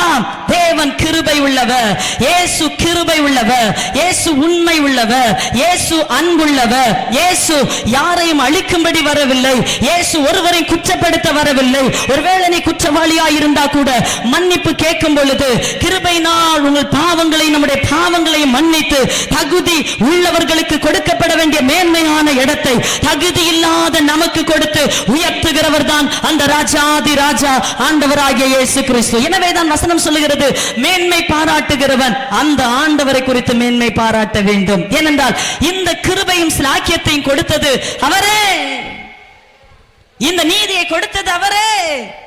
எழுத்து கொல்லும், ஆவியோ உயிர்ப்பிக்கும். நியாயப்பிரமாணத்தில் எழுதப்பட்டவைகள் மனிதனை கொல்லக்கூடியவைகள், ஆனால் கிருபையின் பிரமாணம் மனிதனை உயிர்ப்பிக்க கூடியவை. நீங்க சபைக்குள்ள நம்ம இருந்தாலும் கண்டுபிடிக்க வேண்டிய ஒன்று, நான் நியாயப்பிரமாணத்துக்கு அடிமைகள் அல்ல, நியாயப்பிரமாணத்தில் கட்டப்பட்டவர்கள் அல்ல. கிறிஸ்துவின் கிருபை பிரமாணம் என்னை பாவம் மரணம் என்கிற பிரமாணங்களில் இருந்து விடுதலையாக்கிச்சு. இங்க வேதபாரகரும் பரிசேயரும் நியாயப்பிரமாணத்தை கையில வச்சு கொண்டு அவளை கொல்ல வகை தேடினார்கள். இயேசு அவளை மன்னித்து விட்டார். ஆனா அதுக்காக நீ அந்த பாவத்தை செய்யின்னு சொல்லாம மறுபடியும் சொல்றாரு. ஏன்னா நம்ம செய்கிற குற்றம், நம்ம செய்கிற பாவம், பாவத்துல 2 பாவம், ரகசிய பாவம், பகிரங்க பாவம். ரகசிய குற்றம், பகிரங்க குற்றம். இந்த ரகசிய குற்றம் நம்ம மனசாட்சியை பாதிக்கும், நம்முடைய உள்ளத்தை பாதிக்கும். ஐயோ நான் இப்படிதானே அப்படின்னு நமக்கு சொல்லிட்டே இருக்கும். ஆனா பகிரங்க பாவம் மற்றவர்களுக்கு முன்பதாக நம்மை அவமானப்படுத்தும். ரகசிய குற்றம் நம்மளையே உள்ள கொல்லும். ஆனா பகிரங்க குற்றம் இவளை போல அடுத்தவங்க முன்னாடி நம்மளை அவமான சின்னமா நிறுத்தும். ரகசியமாய் குற்றம் பண்ணினாலும் பரசியமாய் குற்றம் பண்ணினாலும், ரகசியமாய் பாவம் பண்ணினாலும் பரசியமாய் பாவம் பண்ணினாலும் பாவத்துக்கு மன்னிப்பு உண்டு, ஆனா பாவிக்கு மீட்பு உண்டு. அந்த பாவத்துக்காக நம்ம ஆண்டவர் இடத்துல மனம் உடைந்து என்னைக்கும் அந்த பாவத்துக்குள்ள இருக்கணும்னு அவசியம் இல்லை. அவ செஞ்சுக்கிட்டே இருந்தா ஒரு நாள் பிடிபட்டாள், இயேசு காப்பாற்றினார். அவ போகும்போது அவர் சொல்லி அனுப்பினார், மகளே நீ போ, இனி பாவம் செய்யாதே. அதாவது உன்னை குற்றவாளியாய் நிறுத்தின இந்த பெருங்கூட்டம், இந்த மக்கள் செய்த தப்பல்ல மகளே, நீ செய்த குற்றம் தான் அவங்களை உன்னை பிடிக்க வைத்தது. நீ செய்த பாவம் தான் உன்னை அவமானப்படுத்துது. நீ செய்த அந்த வேதனைகள் தான் அவங்க உங்களை இன்னைக்கு நியாய தீர்ப்பு இடத்துல கொண்டு வந்து நிறுத்த வைத்தது. எனவே இதே குற்றத்தை மீண்டும் செய்து நீ பிடிபட்டு என்கிட்ட வராத. எனவே இனிமேல் இதை செய்யாதபடி நீ காத்துக்கொள். கைகளை தட்டி ஆண்டவருடைய அந்த மகத்தான வல்லமை உள்ள அன்பின் தீர்ப்பு எவ்வளவு ஆச்சரியமான ஒரு காரியம். அல்லேலூயா. யாக்கோபு 2ஆம் அதிகாரம் அதனுடைய 10-11 ஆகிய வசனத்தை நம்ம வாசிக்க கேட்போம்.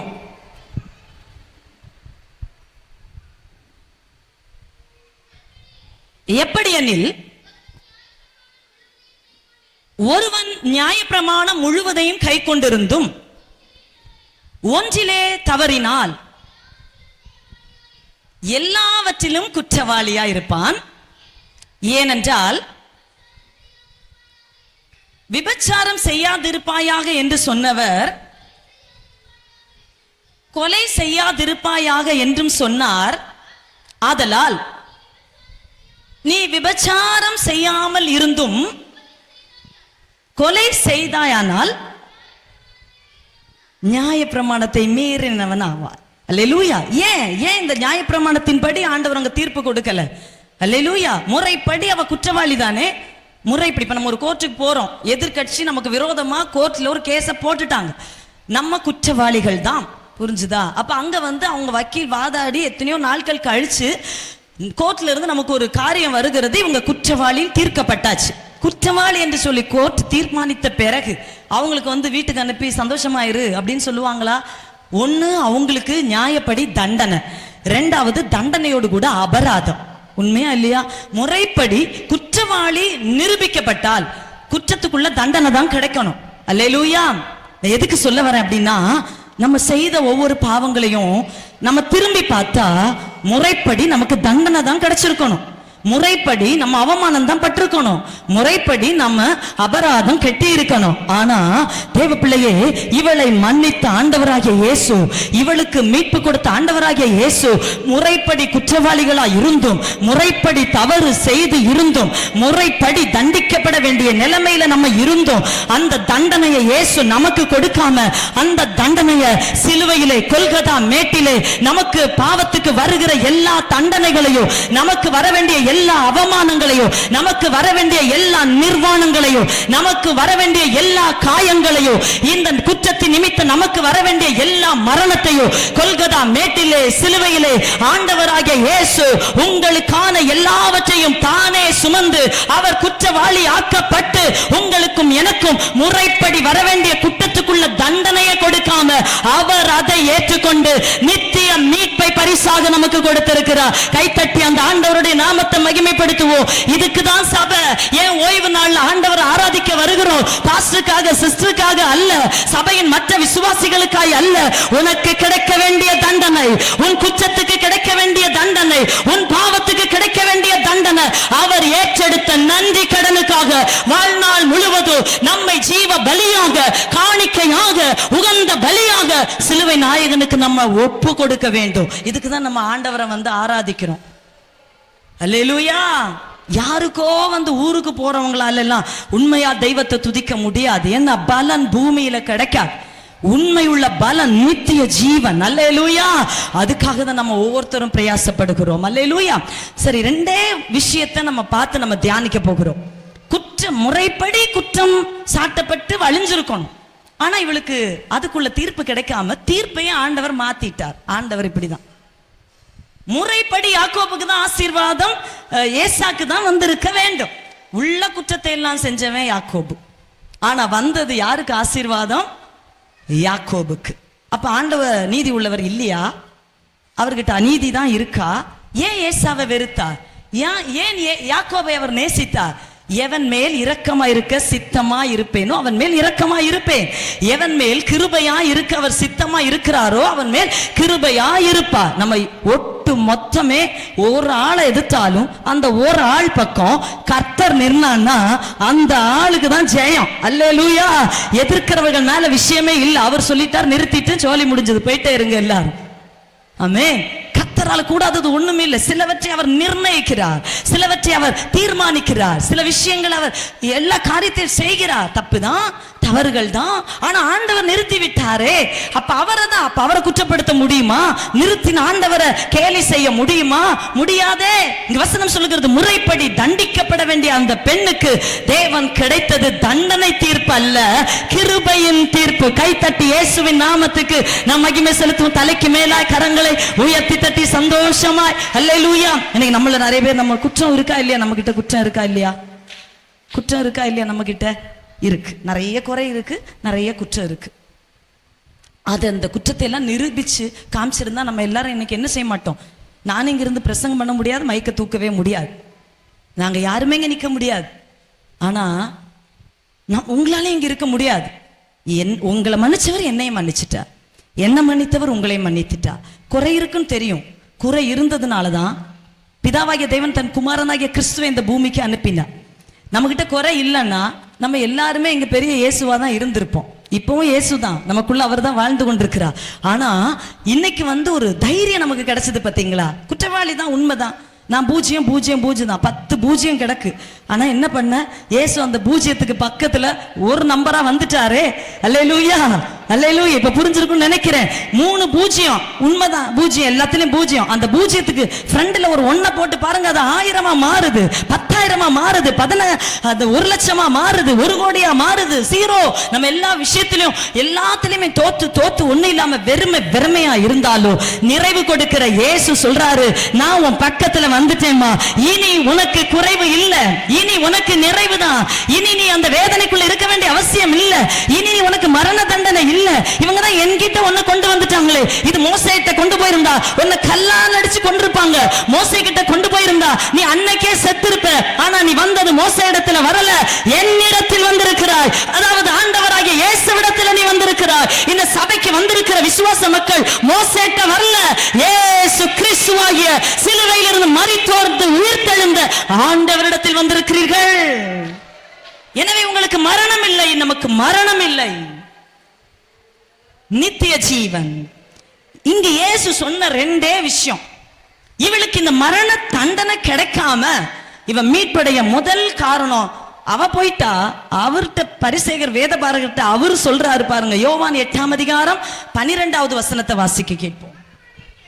மறுபடியும் இயேசு ஜனங்களை நோக்கி, நான் உலகத்துக்கு ஒளியாயிருக்கிறேன், என்னை பின்பற்றுகிறவன் இருளிலே நடவாமல் ஜீவ ஒளியை அடைந்திருப்பான். அல்லேலூயா.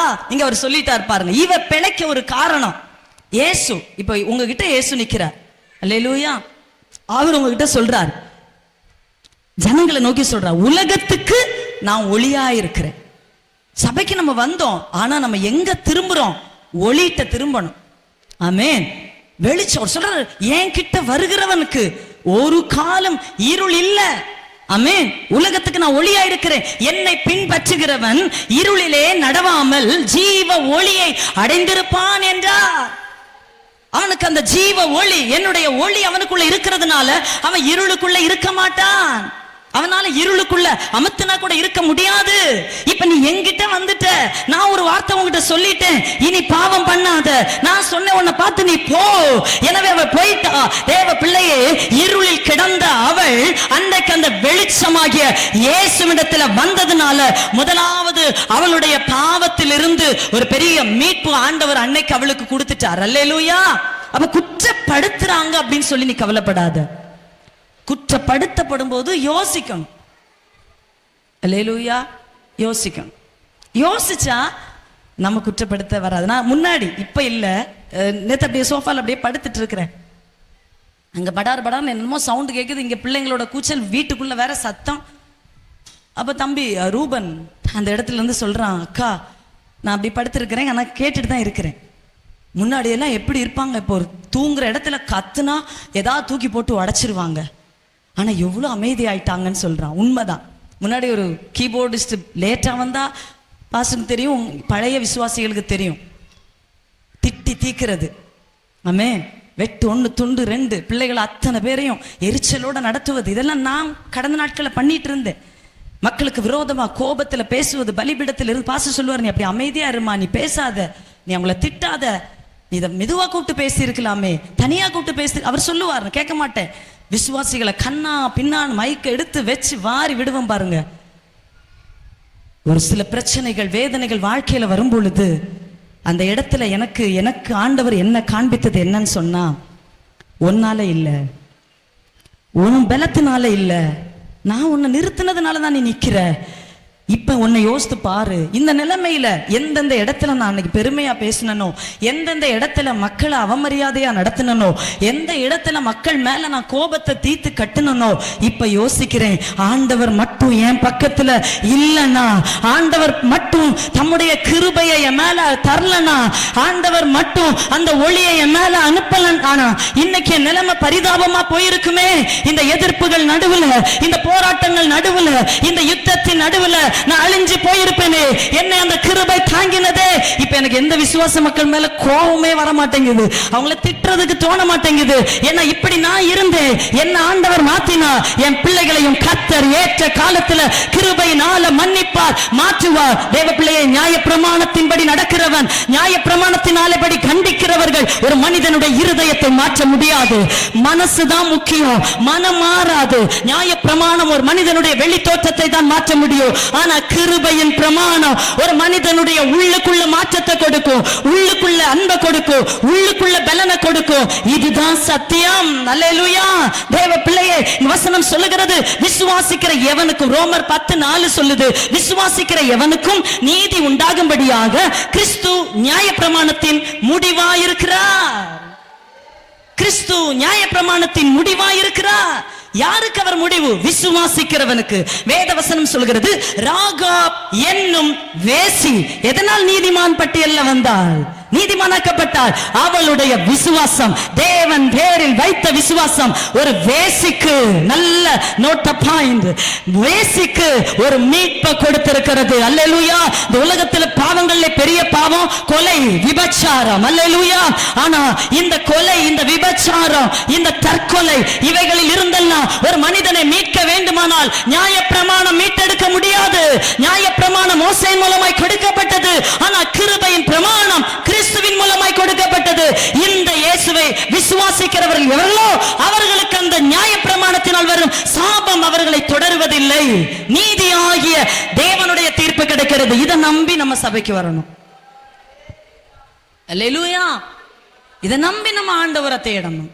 அப்ப இங்க வசனம் விசுவாசிக்கிற எவனுக்கும் நீதி உண்டாகும்படி. இங்க தப்பு பண்ணையா, தப்பு பண்ணலையா, குற்றவாளியா, குற்றம் செய்யலையா அங்க வரல. அதுக்காக குற்றத்தில் இருக்க கூடாது, ஆட்டோமேட்டிக்கா மாற வாய்ப்புகள் இருக்கு. ஆனா இங்க வசனம் என்ன சொல்லுங்க, விசுவாசிக்கிறவன் எவனுக்கும் நீதி உண்டாக கிறிஸ்து நியாய பிரமாணத்தின் முடிவா இருக்கிறார். அல்லேலூயா. கிறிஸ்து தான் அதெல்லாம் செஞ்சா. நம்ம சர்ச்சைக்கு வரோமா, பலிபீடத்துல நிக்கிறோமா, தேவனுடைய ஊழியத்தை செய்யறோமா, அதை கிறிஸ்து செய்தார். நம்ம அவரை விசுவாசித்தோம். அந்த விசுவாசத்தினால நம்ம பலன் கொண்டு நிக்கிறோம். ரோமர் 14 அதிகாரம் 10, 11, 12 ஆகிய வசனத்தை வாசிக்க கேட்போம். எனவே நம்ம எதை செய்யக்கூடாதா? ரோமர் 14, 10, 11, 12 ஆகிய வசனங்கள். இப்படி இருக்க நீ உன் சகோதரனை குற்றவாளி என்று தீர்க்கிறது என்ன? நீ உன் சகோதரனை அற்பமா எண்ணுகிறது என்ன?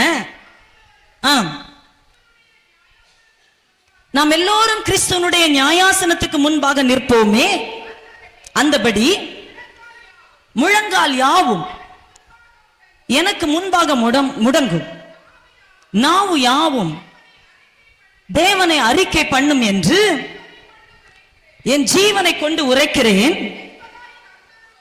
என்பதாய் கர்த்தர் சொல்லுகிறார் என்று எழுதியிருக்கிறது. ஆதலால் நம்மில் ஒவ்வொருவரும் தன்னை குறித்து தேவனுக்கு கணக்கு ஒப்புவிப்பான். இப்படி இருக்க நாம் இனிமேல் ஒருவரை ஒருவர் குற்றவாளி என்று தீர்க்காதிருப்போமாக. ஒருவனும் தன் சகோதரனுக்கு முன்பாக தடுக்கலையும் இடரலையும் போடலாகாது என்று தீர்மானித்துக் கொள்ளுங்கள். ஆண்டவருடைய வார்த்தை எவ்வளவு தெளிவாய் சொல்லுகிறது பாருங்கள். விசுவாசிக்கிற எவனுக்கும் நீதி உண்டாகும்படி கிறிஸ்து நியாய பிரமாணத்தின் முடிவானார். இப்படி இருக்க நீ உன் சகோதரனை குற்றவாளியாக தீர்க்கிறது என்ன? அற்பமாய் நினைக்கிறது என்ன? அப்ப நம்ம ஒருத்தரை குற்றவாளியா தீர்க்க கூடாது, அற்பமா எண்ணவும் கூடாது. நம்ம எல்லாருமே ஒரு நாள் கிறிஸ்துவுடைய நியாயாசனத்துக்கு முன்பதாய் நிற்க வேண்டுமே. அன்று நாம் நம்முடைய கணக்கை ஒப்புவிக்க வேண்டுமே. ஒவ்வொருவனும் தனக்குரியவைகளை கணக்கு கொடுக்க வேண்டும். ஆண்டவர் அடுத்தவங்க கணக்கை நீ கொண்டு வான்னு கேட்க மாட்டார். ஆண்டவர் கேட்பார், உன்னுடைய கணக்கு என்ன? நீ நடந்து கொண்ட விதத்தின் அந்த முறை என்ன? அந்த கணக்கை என்னிடத்துல கொண்டு வா. எல்லாரும் அந்த நியாயாசனத்துக்கு முன்பதாய் நிற்க வேண்டும். இயேசுவுக்கு முன்பு இந்த விபச்சாரத்தில் பிடிக்கப்பட்ட பெண் அன்றைக்கு நின்றாள், அவளுக்கு விடுதலை கிடைச்சது. ஆனா நியாயாசனத்துக்கு முன்பதாக போய் நிற்கிற கடைசி நாட்களிலே அன்றைக்கு விடுதலை இல்ல, தீர்ப்பு கிடைக்கும். அது மரணத்துக்கு பின்பு நித்திய நரகாக்கினை வருவதற்கு முன்பு இந்த தீர்ப்பு வரும். அப்ப நம்ம நிக்க போறோமே, ஒவ்வொருவரும் தனக்குள்ளவைகளை கணக்கு ஒப்புவிக்க வேண்டும், நம்முடைய கணக்கை. ஆதலால் நம்மில் ஒவ்வொருவரும் தன்னை குறித்து தேவனுக்கு கணக்கு ஒப்புவிக்க வேண்டும். அடுத்த வசனம் சொல்லுகிறது, இப்படி இருக்க நாம் இனிமேல் ஒருவரை ஒருவர் குற்றவாளிகள் என்று தீர்க்காதிருப்போமாக. ஒருவரை ஒருவர் குற்றவாளியாக்காதீங்க. ஒரு நன்மை செஞ்சீங்களா செய்யுங்க, செய்யாதவங்களை குற்றப்படுத்தாதீங்க. ஒரு உதவி பண்ணீங்களா பண்ணுங்க, உதவி செய்யாதவர்கள் மேல குற்றப்படுத்தாதிருங்கள். ஏனென்றால் கணக்கு கொடுப்பது நீங்க தான், நான் தான். தேவனுடைய சிங்காசனத்துக்கு முன்பதாக நாம் நிற்கும் பொழுது நாம் குற்றவாளிகள் ஆகாதபடிக்கு நம்ம மற்றவர்களை குற்றவாளிகள் ஆக்க கூடாது. எனவே ஆண்டவர் சொல்லுகிறார், இந்த இடத்தில் அவர் அவளை குற்றப்படுத்தவில்லை. அல்லேலூயா. ஆண்டவரால குற்றப்படுத்த முடியும், ஆண்டவரால குறை தீர்க்க முடியும், ஆண்டவரால பழி வாங்க முடியும். ஆனா அவர் அந்த இடத்துல அதை செய்யல. ஏன்னா இந்த உலகத்துல எல்லாருமே குறைவுள்ளவர்களா இருக்கிறபடியால். இப்ப இவர் கேட்டார் இல்லையா, நீங்க யாராவது கல்லறிங்க, உங்கள்கிட்ட பாவம் இல்லாதவன் ஏறிங்க அப்படின்னு சொல்லும்போது ஒருத்தர் கூட இல்லையே. அப்படி இருக்கும்போது அவர்களிலும் குற்றம் இருக்கிறபடியால் அவங்க பாவத்தை நான் தான் சுமக்கணும், இவளுடைய பாவத்தை நான் தான் சுமக்கணும், இவளை மீட்டெடுக்க தான் நான் வந்தேன் என்கிற அந்த அடிப்படையில தான் ஆண்டவர் சொன்னார் இது. எனவே நான் இந்த இடத்துல நியாயம் தீர்க்க வரல, என் கிருபையை தான் அவளுக்கு நான் வெளிப்படுத்த போகிறேன். அல்லேலூயா. ஏற்கனவே சொன்னது போல நியாய பிரமாணம் வெளித்தோற்றத்தை மாற்றும், கிருபையின் பிரமாணம் அகத்தோற்றத்தை மாற்றும். மனசு மாறுறதா முக்கியம், வெளி தோற்றம் மாறுவதில் அவசியமே இல்லை. ஆண்டவருக்கு எல்லாமே தெரியும். அல்லேலூயா. அவர் நீதி செய்கிற கர்த்தர். சாலமோன் ராஜா காலத்திலே ஒரு பெண்ணுக்கு ஒரு நீதி கிடைச்சது. பாவத்திலே பெற்றெடுத்த ஒரு பிள்ளை. 2 பேருமே பாவத்திலே தான் பிள்ளைகள் பெற்றெடுத்தார்கள். ஆனா ஒருத்தி பிள்ளை மேல புரண்டு படுத்து அவ அந்த குழந்தையை கொன்னுட்டா. தூக்கத்திலே அது இறந்து போயிருச்சு. ஆனா மறுநாள் பார்க்கும்போது தான் குழந்தை அது இல்லைன்னு தெரியுது. ஆனா அவ என்ன செய்யறான்னா, உயிருள்ள குழந்தையை எடுத்து தான் பக்கத்துல வச்சுட்டு செத்து போன தன்னுடைய குழந்தையை எடுத்து அந்த அம்மா பக்கத்துல வச்சுட்டா. தீர்ப்பு. அல்லேலூயா. அழுதுட்டு போறாங்க சாலமோன் ராஜாட்ட. நம்முடைய வசனம், தேவனுடைய வசனம் என்ன சொல்லுகிறது தெரியுமா? சாலமோனிலும் பெரியவர் ஆண்டவராகிய இயேசு கிறிஸ்து. சாலமோனின் ஞானத்தை விட மகிமை நிறைந்த தேவன் தான் நம்முடைய ஆண்டவராகிய இயேசு கிறிஸ்து. அந்த இடத்துல போய் குழந்தைக்காய் கதறி நிற்கும் பொழுது சாலமோன் ராஜா சொல்லுகிறார், இவளும் அழுறா அவளும் அழுறா, இவளையும் கண்டுபிடிக்க முடியல அவளையும் கண்டுபிடிக்க முடியல. இதுதான் உலகம். உலகத்துல ஏன் ஆண்டவர் வெளி தோற்றத்தை பார்க்க மாட்டார்னா, வெளியில ஒரு மனிதனை கணிக்க முடியாது. இப்போ ஒரு எலெக்ஷன் நடந்தது, வெளியில சொன்ன கணிப்புகள் எல்லாம் பொய்யாகி விட்டது. மனிதர்களுடைய கணிப்பு எல்லாம் மாறி போனது. இந்த உலகத்துல ஒரு மனிதன் ஒருத்தனை குற்றவாளி ஆக்க வேண்டுமானால் அவர்களுடைய தீர்ப்புகள், அவர்களுடைய கிரியைகள் எல்லாம் அது மனுஷனை ஏமாத்திரும். அல்லேலூயா. எல்லாரும் நினைச்சாங்க இவ அழுறா, இப்ப இவளும் அழுறா அவளும் அழுறா, இவ ஏங்கி அழுறா அவளும் ஏங்கி அழுறா, இவளும் வயித்துல அடிச்சு அழுறா அவளும் வயித்துல அடிக்கிறா. சாலமோனுக்கு ஒரே குழப்பம்.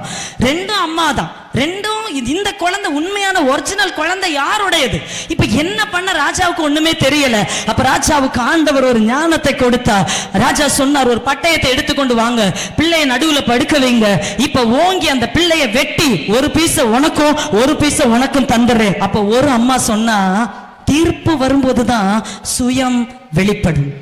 ஒரு அம்மா சொன்னா, சரி ராஜாவே, நீங்க சொன்ன தீர்ப்பு சரியான தீர்ப்பு, நீங்க வெட்டி ஒரு பக்கத்தை எனக்கும் ஒரு குழந்தையோட பாதி அவளுக்கும் கொடுத்துருங்கன்னு சொல்லும்போது ஒரு அம்மா சொல்றா, ராஜாவே வேண்டாம், இந்த பிள்ளையை கொல்ல வேண்டாம், இந்த பிள்ளை இது அவகிட்டயே உயிரோட வாழட்டும், எனக்கு கிடைக்காட்டியும் பரவாயில்லை, என் பிள்ளை சாக கூடாது என்று கதறினாலே அவளுடைய உண்மை அந்த நியாயாசனத்துக்கு வெளிப்பட்டது. இன்னைக்கு உலகமும் அழுது, சபையை நீயும் அழுற, உலகமும் ஐயோன் கூப்பிடுது, நீயும் ஐயோன் கூப்பிடுகிற, மந்திரவாதியும் அழுறான் நீயும் அழுற. ஆண்டவர் சொல்லுகிறார், 2 பேருக்கும் ஒரு வித்தியாசத்தை நான் உண்டாக்குவேன். சபையில் 2 கூட்டத்தாருக்கு வித்தியாசத்தை உண்டாக்குவேன்.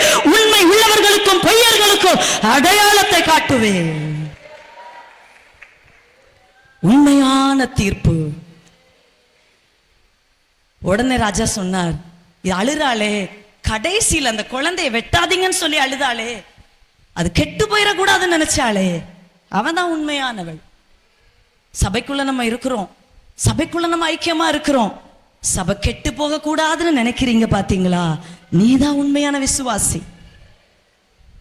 கை கொடுக்குறீங்களோ இல்லையோ, உதவி பண்றீங்களோ இல்லையோ, என் சபை அழிஞ்சிடக்கூடாது, எங்க ஊழியர்களுக்கு ஒரு தூஷணம் வந்துடக்கூடாது, எங்க சபை உயர்த்தப்படணும், எங்க சபை கெட்டு போயிடக்கூடாது, எங்க சபையில ஒரு பிரிவினை வந்துடக்கூடாது, எங்க சபையில ஒரு குழப்பம் வந்துடக்கூடாது, எங்க சபை ஒற்றுமையா இருக்கணும், ஆதி சபையா எங்க சபை திரும்பணும், இந்த காலியா இருக்கிற சேரெல்லாம் நிரம்பணும் என்கிற எண்ணம் ஒரு விசுவாசிக்குள்ள இருப்பது உண்மையான ஆண்டவர் சொல்லுகிறார், நீதான் உண்மையானவள்.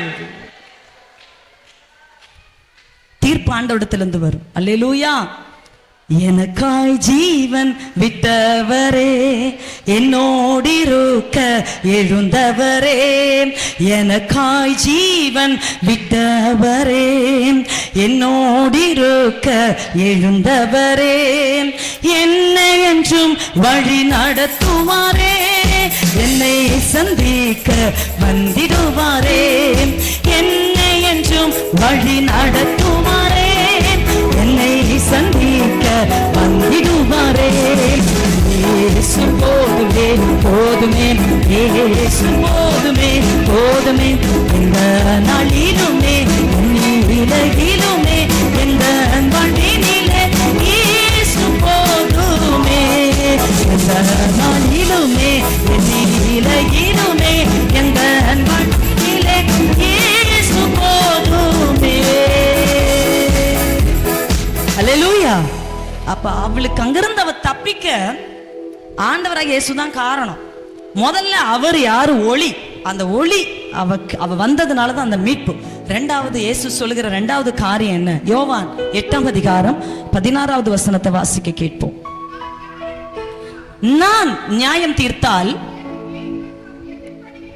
என் தீர்ப்பு சத்தியத்தின்படி இருக்கும். ஏனெனில் நான் தனித்திருக்கவில்லை, நானும் என்னை அனுப்பின பிதாவும், நாங்க 2 பேரும் ஒன்னாதான் இருக்கிறோம். எனக்குள்ளதான் அந்த பிதா இருக்கிறார். இங்க ஆண்டவர் சொல்லுகிறார், ரெண்டாவது ஏன் இவளுக்கு அதுல ஒரு மீட்பு கிடைச்சதுன்னா அவருடைய தீர்ப்பு. அவங்க எல்லாம் கேட்கிறாங்க, எல்லாம் அவ போயிட்டா, ஆனா இவங்க நின்று கேட்கிறாங்க, எப்படி ஆண்டவர், எப்படி இது நடக்கும்? ஆண்டவர் சொல்றாரு, நீங்க தீர்க்கிற மாதிரி நான் தீர்க்க மாட்டேன், என்னுடைய தீர்ப்பு சத்திய தீர்ப்பா இருக்கும். கைத்தட்டி இயேசுவின் நாமத்துக்கு நம்ம நன்றி செலுத்தலாமா? என்னுடைய தீர்ப்பு, இயேசு சொல்லுகிற உங்களை பார்த்து சொல்றார், சபையை பார்த்து சொல்றார், என்னுடைய தீர்ப்பு சத்தியத்தின்படியே இருக்கும். இந்த சத்தியத்துக்குள்ள நானும் இருப்போம், என்னுடைய பிதாவும் இருப்பார். நானும் பிதாவும் ஒன்றா இருந்து சத்தியத்தின்படியே ஒரு நீதியை செய்வோம். அல்லேலூயா. யோவான் எழுதின சுவிசேஷம் 8ஆம் அதிகாரம் அதனுடைய 15வது வசனத்தில் வாசித்து பார்க்கும் பொழுது இயேசு சொல்லுகிறார், நீங்கள் மாம்சத்தின்படி தீர்க்கிறீர்கள். அல்லேலூயா. நீங்க, அதாவது வேதபாரகரே, பரிசேயரே, நீங்கள் மாம்சத்தின்படி தீர்க்கிறீர்கள், நான் ஒருவனையும் நியாயம் தீர்க்கிறது இல்லை. நீங்க மாம்சத்தின்படி நியாயம் தீர்க்கிறீர்கள், மாம்சத்தின்படி நடக்கிறீர்கள், மாம்சத்தை பார்க்கல. அல்லேலூயா. மீட்பில்லையே, அவ எதனால இப்படி விபச்சாரி ஆனாள், எதனால வந்து தள்ளப்பட்டா, ஏன் இது பாவம் வந்தது, இவளுக்கு பாவத்திலிருந்து மீட்பை கொடுக்கணுமே, இவளுக்கு ஒரு மன்னிப்பை கொடுக்கணுமே, இந்த பாவத்தில் இருந்து இவளை விடுதலை ஆக்கணுமே. அல்லேலூயா. கொன்னுட்டா தீந்துருமா? கொன்னா மனம் திரும்பிடுவாங்களா? கொன்னா வாழ்வு கிடைச்சிருமா? சாவ விட மனம் திரும்புதல் தான் மேன்மையானது. அல்லேலூயா. எனவே நான் அவளை மனம் திரும்ப வேண்டும், அவளை குற்றத்திலிருந்து மாற்ற வேண்டும், தொடர்ந்து ஒரு தப்பு பண்ணாம அவளை நான் காப்பாற்ற வேண்டும். இப்ப யோசிங்க, இயேசுடைய அன்பை பார்த்தீங்களா? தண்டிக்க நிறைய நேரம் உண்டு. இப்ப நம்ம பிள்ளைங்களை அடிப்போம், ஒரு தப்பு பண்ணா ஓங்கி வெட்டுக்கத்தி எடுத்தா வெட்டுவோம். நீங்க சொல்லுங்க, யாராவது பிள்ளைங்களை வெட்டினவங்க இருக்கிறாங்களா? அல்லேலூயா. பண்ண மாட்டோம். ஒரு அடி கொடுப்போம், ஓங்கி கொடுப்போம், கன்னத்துல கொடுப்போம், இடுப்புல கொடுப்போம், என்னமோ கொடுப்போம், அழுவா. ஆனா தூங்கிட்டு இருக்கும் போது அந்த குழந்தைய தட்டி என் பிள்ளைய அடிச்சிட்டேனேன்னு அழுற முதல் ஆளு அடிச்சவன் நீங்களா தான் இருக்கணும். என் பிள்ளை அடிச்சிட்டனே, அடி வாங்கிட்டு என் பிள்ளை தூங்குதே அப்படின்னு சொல்லி நீங்க தூங்கின பிறகு எத்தனை அம்மாக்கள் குழந்தைங்க பக்கத்துல உட்காந்து அழுதுருக்கீங்க? நான் அழுதுருக்கேன். நல்லா நொய்ய புடைச்சு விட்டுட்டு தூங்கின பிறகு அழு நான் கடந்து அழுவேன். பிள்ளை அடிச்சிட்டனே அன்பா சொல்லி இருக்கலாமே. வீடியோ கேம் விளையாண்டான், 40,000 ரூபாய் மொபைல் நாங்க ஃபர்ஸ்ட் வாங்கி கொடுத்தோம். சின்ன வயசுல அவன் இருக்கும்போது சொன்ன பேச்ச கேட்கல, தண்டிச்சு பார்த்தோம், கேட்கல, தூக்கி போட்டு பாஸ்டர் உடைச்சிட்டாரு. பிள்ளை தேம்பி அழுது, ஆசைப்பட்ட பொருள் வாங்கி கொடுத்தது அப்பா தான். ஆனா இந்த வீடியோ கேம்ல இருந்து நீ மாற மாட்டியா, நீ திருந்த மாட்டியா சொல்லி தூக்கி உடைச்சிட்டாரு பாருங்க. பிள்ளை அப்படியே வேதனைக்குள்ள ஆயிட்டான். எல்லாரும் மொபைல் வச்சிருக்காங்க, பிள்ளைக்கு இல்ல. நான் அடியும் வேற கொடுத்துட்டேன், அவரு அதை உடைச்சிட்டாரு. கஷ்டம்தான். ஆனா இப்ப கூட நினைச்சா அவனுக்கு அதுக்கு மேல கூடுன மொபைல் இருக்கு. ஆனாலும் அன்னைக்கு நம்ம பிள்ளைய படுத்தின காயம் இன்னைக்கு எனக்கு மறக்க முடியல. சில டைம் அது ஞாபகம் வந்தா நான் என்ன அறியாம நான் அழுதுருவேன். ஏன்னா அந்த குழந்தைய நம்ம அந்த காலகட்டத்துல அந்த பிள்ளைக்கு அந்த பொருளை உடைச்சிட்டோமே, அதுக்கப்புறம் விளையாடாம இருந்தானா, அதுக்கப்புறம் வேற மொபைலை வாங்கி விளையாடாத. அப்ப இதான் சொல்றது, நியாயப்பிரமாணம் மனுஷனை மாத்தாது, பெரம்பு மட்டும் எடுத்தா மாத்தாது. அன்பு, கிறிஸ்து எப்படி ஒரு மனுஷனை மாத்தினாருன்னா தன்னுடைய அன்பு. உண்மையா இல்லையா? அன்புன்னு சொல்றவங்க மட்டும் நல்ல வலதுகரத்தை உயர்த்தி அல்லேலூயா சொல்லுங்க. குழந்தைங்க பாக்குறாங்க, அம்மா என்ன அடிக்காதீங்க, என்கிட்ட அன்பா இருங்க, நான் மாறிடுவேன். அப்படியா? கண்டிப்பா பிள்ளைங்க மாறுவாங்க. ஓயாம அடிக்கவும் வேண்டாம், ஓயாம திட்டவும் வேண்டாம். சில விஷயங்களை அன்பா புரிய வச்சு கிறிஸ்துவின் அன்பை வெளிப்படுத்தும் போது ஆட்டோமேட்டிக்கா பிள்ளைகளுடைய வாழ்க்கையில என்ன செய்யும், ஒரு பலத்த ஒரு மாற்றத்தை ஆண்டவர் கொடுப்பார். அப்ப அதை உடைச்சு முடிச்சதுக்கு அப்புறம் குழந்தை தூங்கிட்டு இருக்கும் பொழுது அவன் பக்கத்துல உட்கார்ந்து அழுறேன். நீ இப்படி பண்ணிட்டோமே, இப்படி நடந்துருச்சு, என் பிள்ளை அந்த பொருளை இழந்துட்டானே, இப்படி பண்ண முடியலையே. அதுக்கப்புறம் பாருங்க, அடுத்த காலேஜுக்கு போனோம், கண்டிப்பா மொபைல் போன் வேணும், அதை விட விலை உயர்ந்த போனை மறுபடியும் அவங்க அப்பா வாங்கி கொடுத்துட்டாரு. அல்லேலூயா. நான் என்ன சொல்ல வரேன்னா, இங்க ஆண்டவர் என்ன சொல்றாரு, அவளை அன்னைக்கு அடிச்சிருந்தா மீட்பு வந்திருக்காது. அவளுக்கு கொலை பண்ணியிருந்தா அவ அந்த விபச்சார பாவத்தோட செத்து எங்க போயிருப்பா? நரகத்துக்கு போயிருப்பா. ஆனா இப்ப அவ நரகத்துல இல்ல. ரகாப் என்கிற வேசிக்கு கிடைத்த அந்த தேவ மகிமை இந்த பெண்ணுக்கும் ஆண்டவர் கொடுக்கும்படி அந்த பாவத்தில் இருந்து ஒரு மீட்பை கொடுத்தாருன்னு சொன்னா, இவளை மாற்றினது நியாய பிரமாணம் அல்ல, கிறிஸ்துவின் கிருபை பிரமாணம். கிறிஸ்து மாம்சத்தின்படி ஒருவரையும் நியாயம் தீர்க்க மாட்டார். அவருடைய நியாய தீர்ப்பு, அவருடைய நியாயம் அன்பில தான் வெளிப்படும். அல்லேலூயா. ரோமர் 13ஆம் அதிகாரம் அதனுடைய 8வது வசனத்தை வாசிக்க கேட்போம். ரோமர் 13:8. ஒருவரில் ஒருவர் அன்பு கூறுகிற கடனை அல்லாமல் ஒன்றிலும் ஒருவனுக்கும் கடன் படாதிருங்கள். பிறனிடத்தில் அன்பு கூறுகிறவன் நியாய பிரமாணத்தை நிறைவேற்றுகிறான். இயேசு கிறிஸ்து நியாய பிரமாணத்தின் முடிவா இருக்கிறார். இந்த உலகத்தில் பிறனிடத்திலே அன்பு கூறுகிற எவனோ நியாய பிரமாணத்தை நிறைவேற்றுகிறவனா இருக்கிறான். அல்லேலூயா. அன்பு எல்லாமே அந்த அன்புல முடிஞ்சது. கலாத்தியர் 3ஆம் அதிகாரம் 10 முதல் 13 வரை உள்ள வசனத்துல மாம்சத்தின் கிரியைகளும் ஆவியின் கிரியைகளும் இருக்கு. ஆனா அந்த விபச்சாரம், வேசித்தனம், அசுத்தம், காம விகாரம், விக்கிரகாராதனை, பகைகள், விரோதங்கள், வைராக்கியங்கள், கோபங்கள், சண்டைகள், பிரிவினைகள், மார்க்க பேதங்கள், பொறாமைகள், கொலைகள், வெறிகள், களியாட்டுகள் இவையெல்லாம் மாம்சத்தினால் வருகிறது. இயேசு சொல்லுகிற, நீங்கள் மாம்சத்தின்படி நியாய தீர்ப்பு கொடுக்கிறீர்கள், என்னுடைய தீர்ப்போ அன்பு. அல்லேலூயா. நான் அவளை இதை வச்சு நான் தீர்ப்பு கொடுக்கல. அன்பு எப்படி உள்ளது? அல்லேலூயா. அது பொறுமை உள்ளது, சமாதானம் உள்ளது, மன்னிக்க கூடியது. அல்லேலூயா. ஆவின் கனி எப்படிப்பட்டது? அது மேன்மையானது. அன்பு, சந்தோஷம், சமாதானம், நீடிய பொறுமை, தயவு, நற்குணம், விசுவாசம், சாந்தம், இச்சை அடக்கம் இவைகளை கொண்டது அன்பு. அப்ப என்னுடைய தீர்ப்பு நியாயப்பிரமாணத்தின்படி அல்ல, என்னுடைய தீர்ப்பு அன்பின் பிரமாணம். அல்லேலூயா. அல்லேலூயா. கலாத்தியர் 6:18 வாசிக்க கேட்போம். சகோதரரே, நம்முடைய கர்த்தராகிய இயேசு கிறிஸ்துவின் கிருபை உங்கள் ஆவி உடனே கூட இருப்பதாக. அல்லேலூயா. உங்க ஆவியுடன் கூட இருப்பதாக. அந்த கிருபை ஆவியில் இருக்க வேண்டும். வசனம் சொல்லுகிறது, ஆவியினால் நடத்தப்படுவீர்களானால் நீங்கள் நியாய பிரமாணத்துக்கு நடத்தப்படாவிட்டால், அல்லேலூயா, நியாய பிரமாணத்துக்கு கீழ்ப்பட்டவர்கள். ஆமென். அப்ப நம்ம நியாய பிரமாணம், அந்த அடிமைத்தனம், அந்த கொலை, அந்த தீமைக்கு அடிமையானவர்கள் அல்ல. கிறிஸ்துவின் பிரமாணம். இயேசு சொல்லுகிறார், ஆவியின் படி நீங்கள் நடத்தப்பட வேண்டும். எனவேதான் இயேசுவின் தீர்ப்பு சரியான ஒரு தீர்ப்பா இருந்தது. இயேசுவின் தீர்ப்பு மாம்சத்தின்படி அவளை தீர்த்திருந்தா அவனுக்கு செத்து போய் இருப்பா. ஆனா இயேசுவோ ஆவியின் படி அந்த தீர்ப்பு இருந்தது. வேதவசனம் சொல்லுகிறது, ஏசாயா தீர்க்கதரிசன புத்தகம் 11ஆம் அதிகாரம் 1 முதல் 4 வரை உள்ள வசனத்திலே வாசித்து பார்க்கும்போது வசனம் சொல்லுகிறது, ஈசாயின் அடிமரத்தில் இருந்து ஒரு துளிர் தோன்றி, ஆமென், அந்த தோன்றின அந்த துளிர், அந்த ஆண்டவராகிய இயேசு எப்படிப்பட்டவர்? அங்க அவருடைய வசனம் சொல்லுகிறது, ஆண்டவராகிய இயேசு பரிசுத்த ஆவியினால் நிரப்பப்பட்டிருந்தார். ஞானத்தையும் உணர்வையும் அருளுகிற ஆவி ஆண்டவராகிய இயேசு கிறிஸ்துவுக்குள்ளே தங்கி இருந்தது. ஆலோசனையும் பலனையும் அருளுகிற ஆவி ஆண்டவராகிய இயேசு அதிலே நிரப்பப்பட்டிருந்தார். அதே போல அறிவையும், அதே போல கர்த்தருக்கு பயப்படுகிற பயத்தை உணர்த்துகிற ஆவி ஆகிய பரிசுத்த ஆவியினால் இயேசு நிரப்பப்பட்டிருந்தார். அல்லேலூயா. எனவே இவருடைய தீர்ப்பு மாம்சத்தின்படி வரவில்லை, ஆவியின்படி வெளிப்பட்டது. நமக்கு ஒரு தீர்ப்பு வந்தால் அது மாம்சத்தின்படி வெளிப்படாது. விசுவாசத்தில் ஆண்டவரை நம்பி நிற்கிற யாருக்குமே தேவ பிள்ளையை நியாய பிரமாணத்தின்படி தீர்ப்பு வராது. கிருபைக்கு கீழ்ப்பட்டவர்கள் நியாய பிரமாணத்துக்கு உள்ள அவர்கள் தீர்க்கப்பட முடியாது. கிருபைக்கு கீழ்ப்பட்டவர்கள், இயேசு கிறிஸ்துவை நம்பினவர்கள் அவரால் மீட்பை பெறுவார்கள். ஒன்னே ஒன்னு யோசிக்கணும், நம்மை நாம் நிதானித்து அறிந்தால் நாம் நியாயம் தீர்க்கப்படும். இதான் மெயினான காரியம்.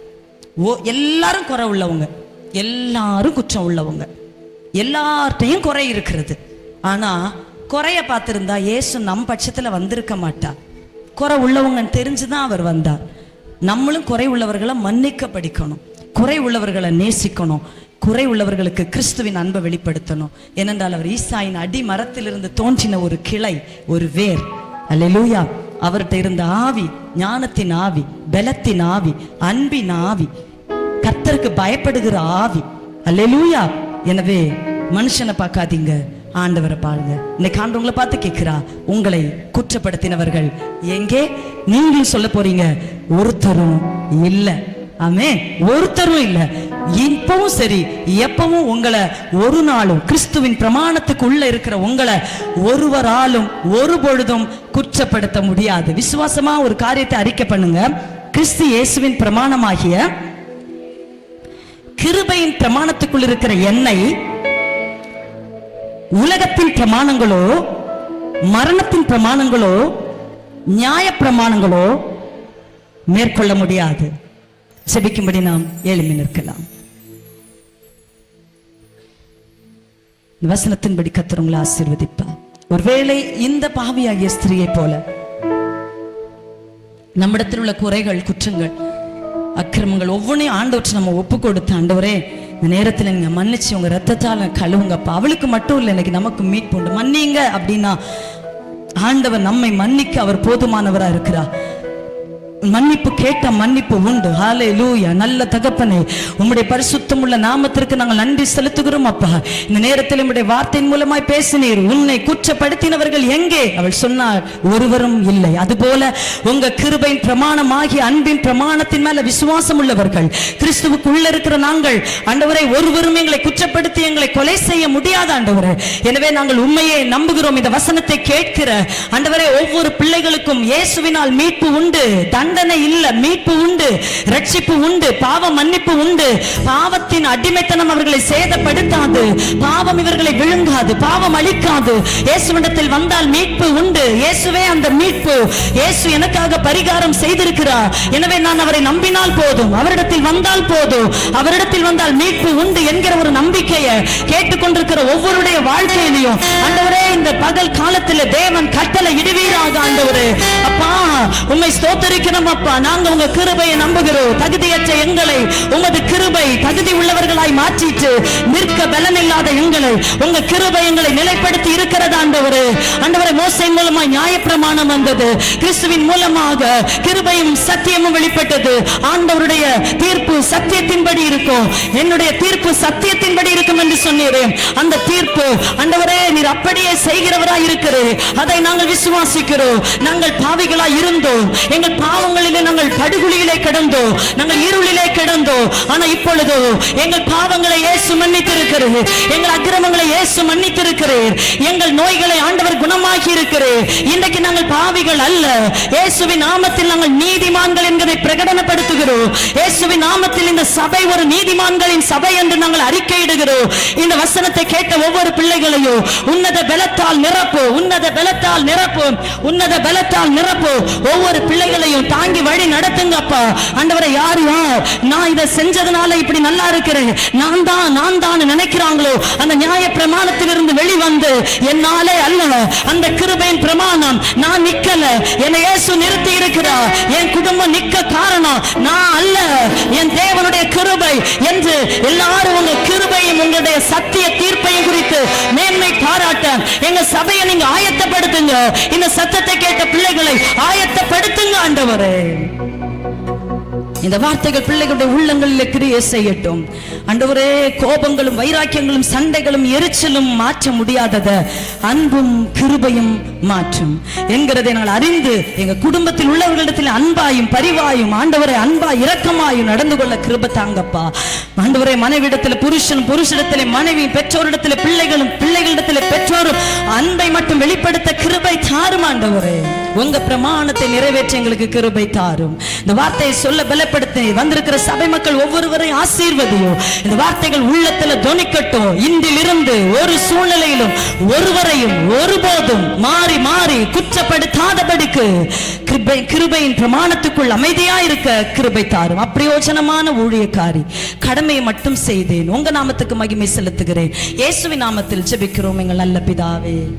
ஆமென், ஆமென்.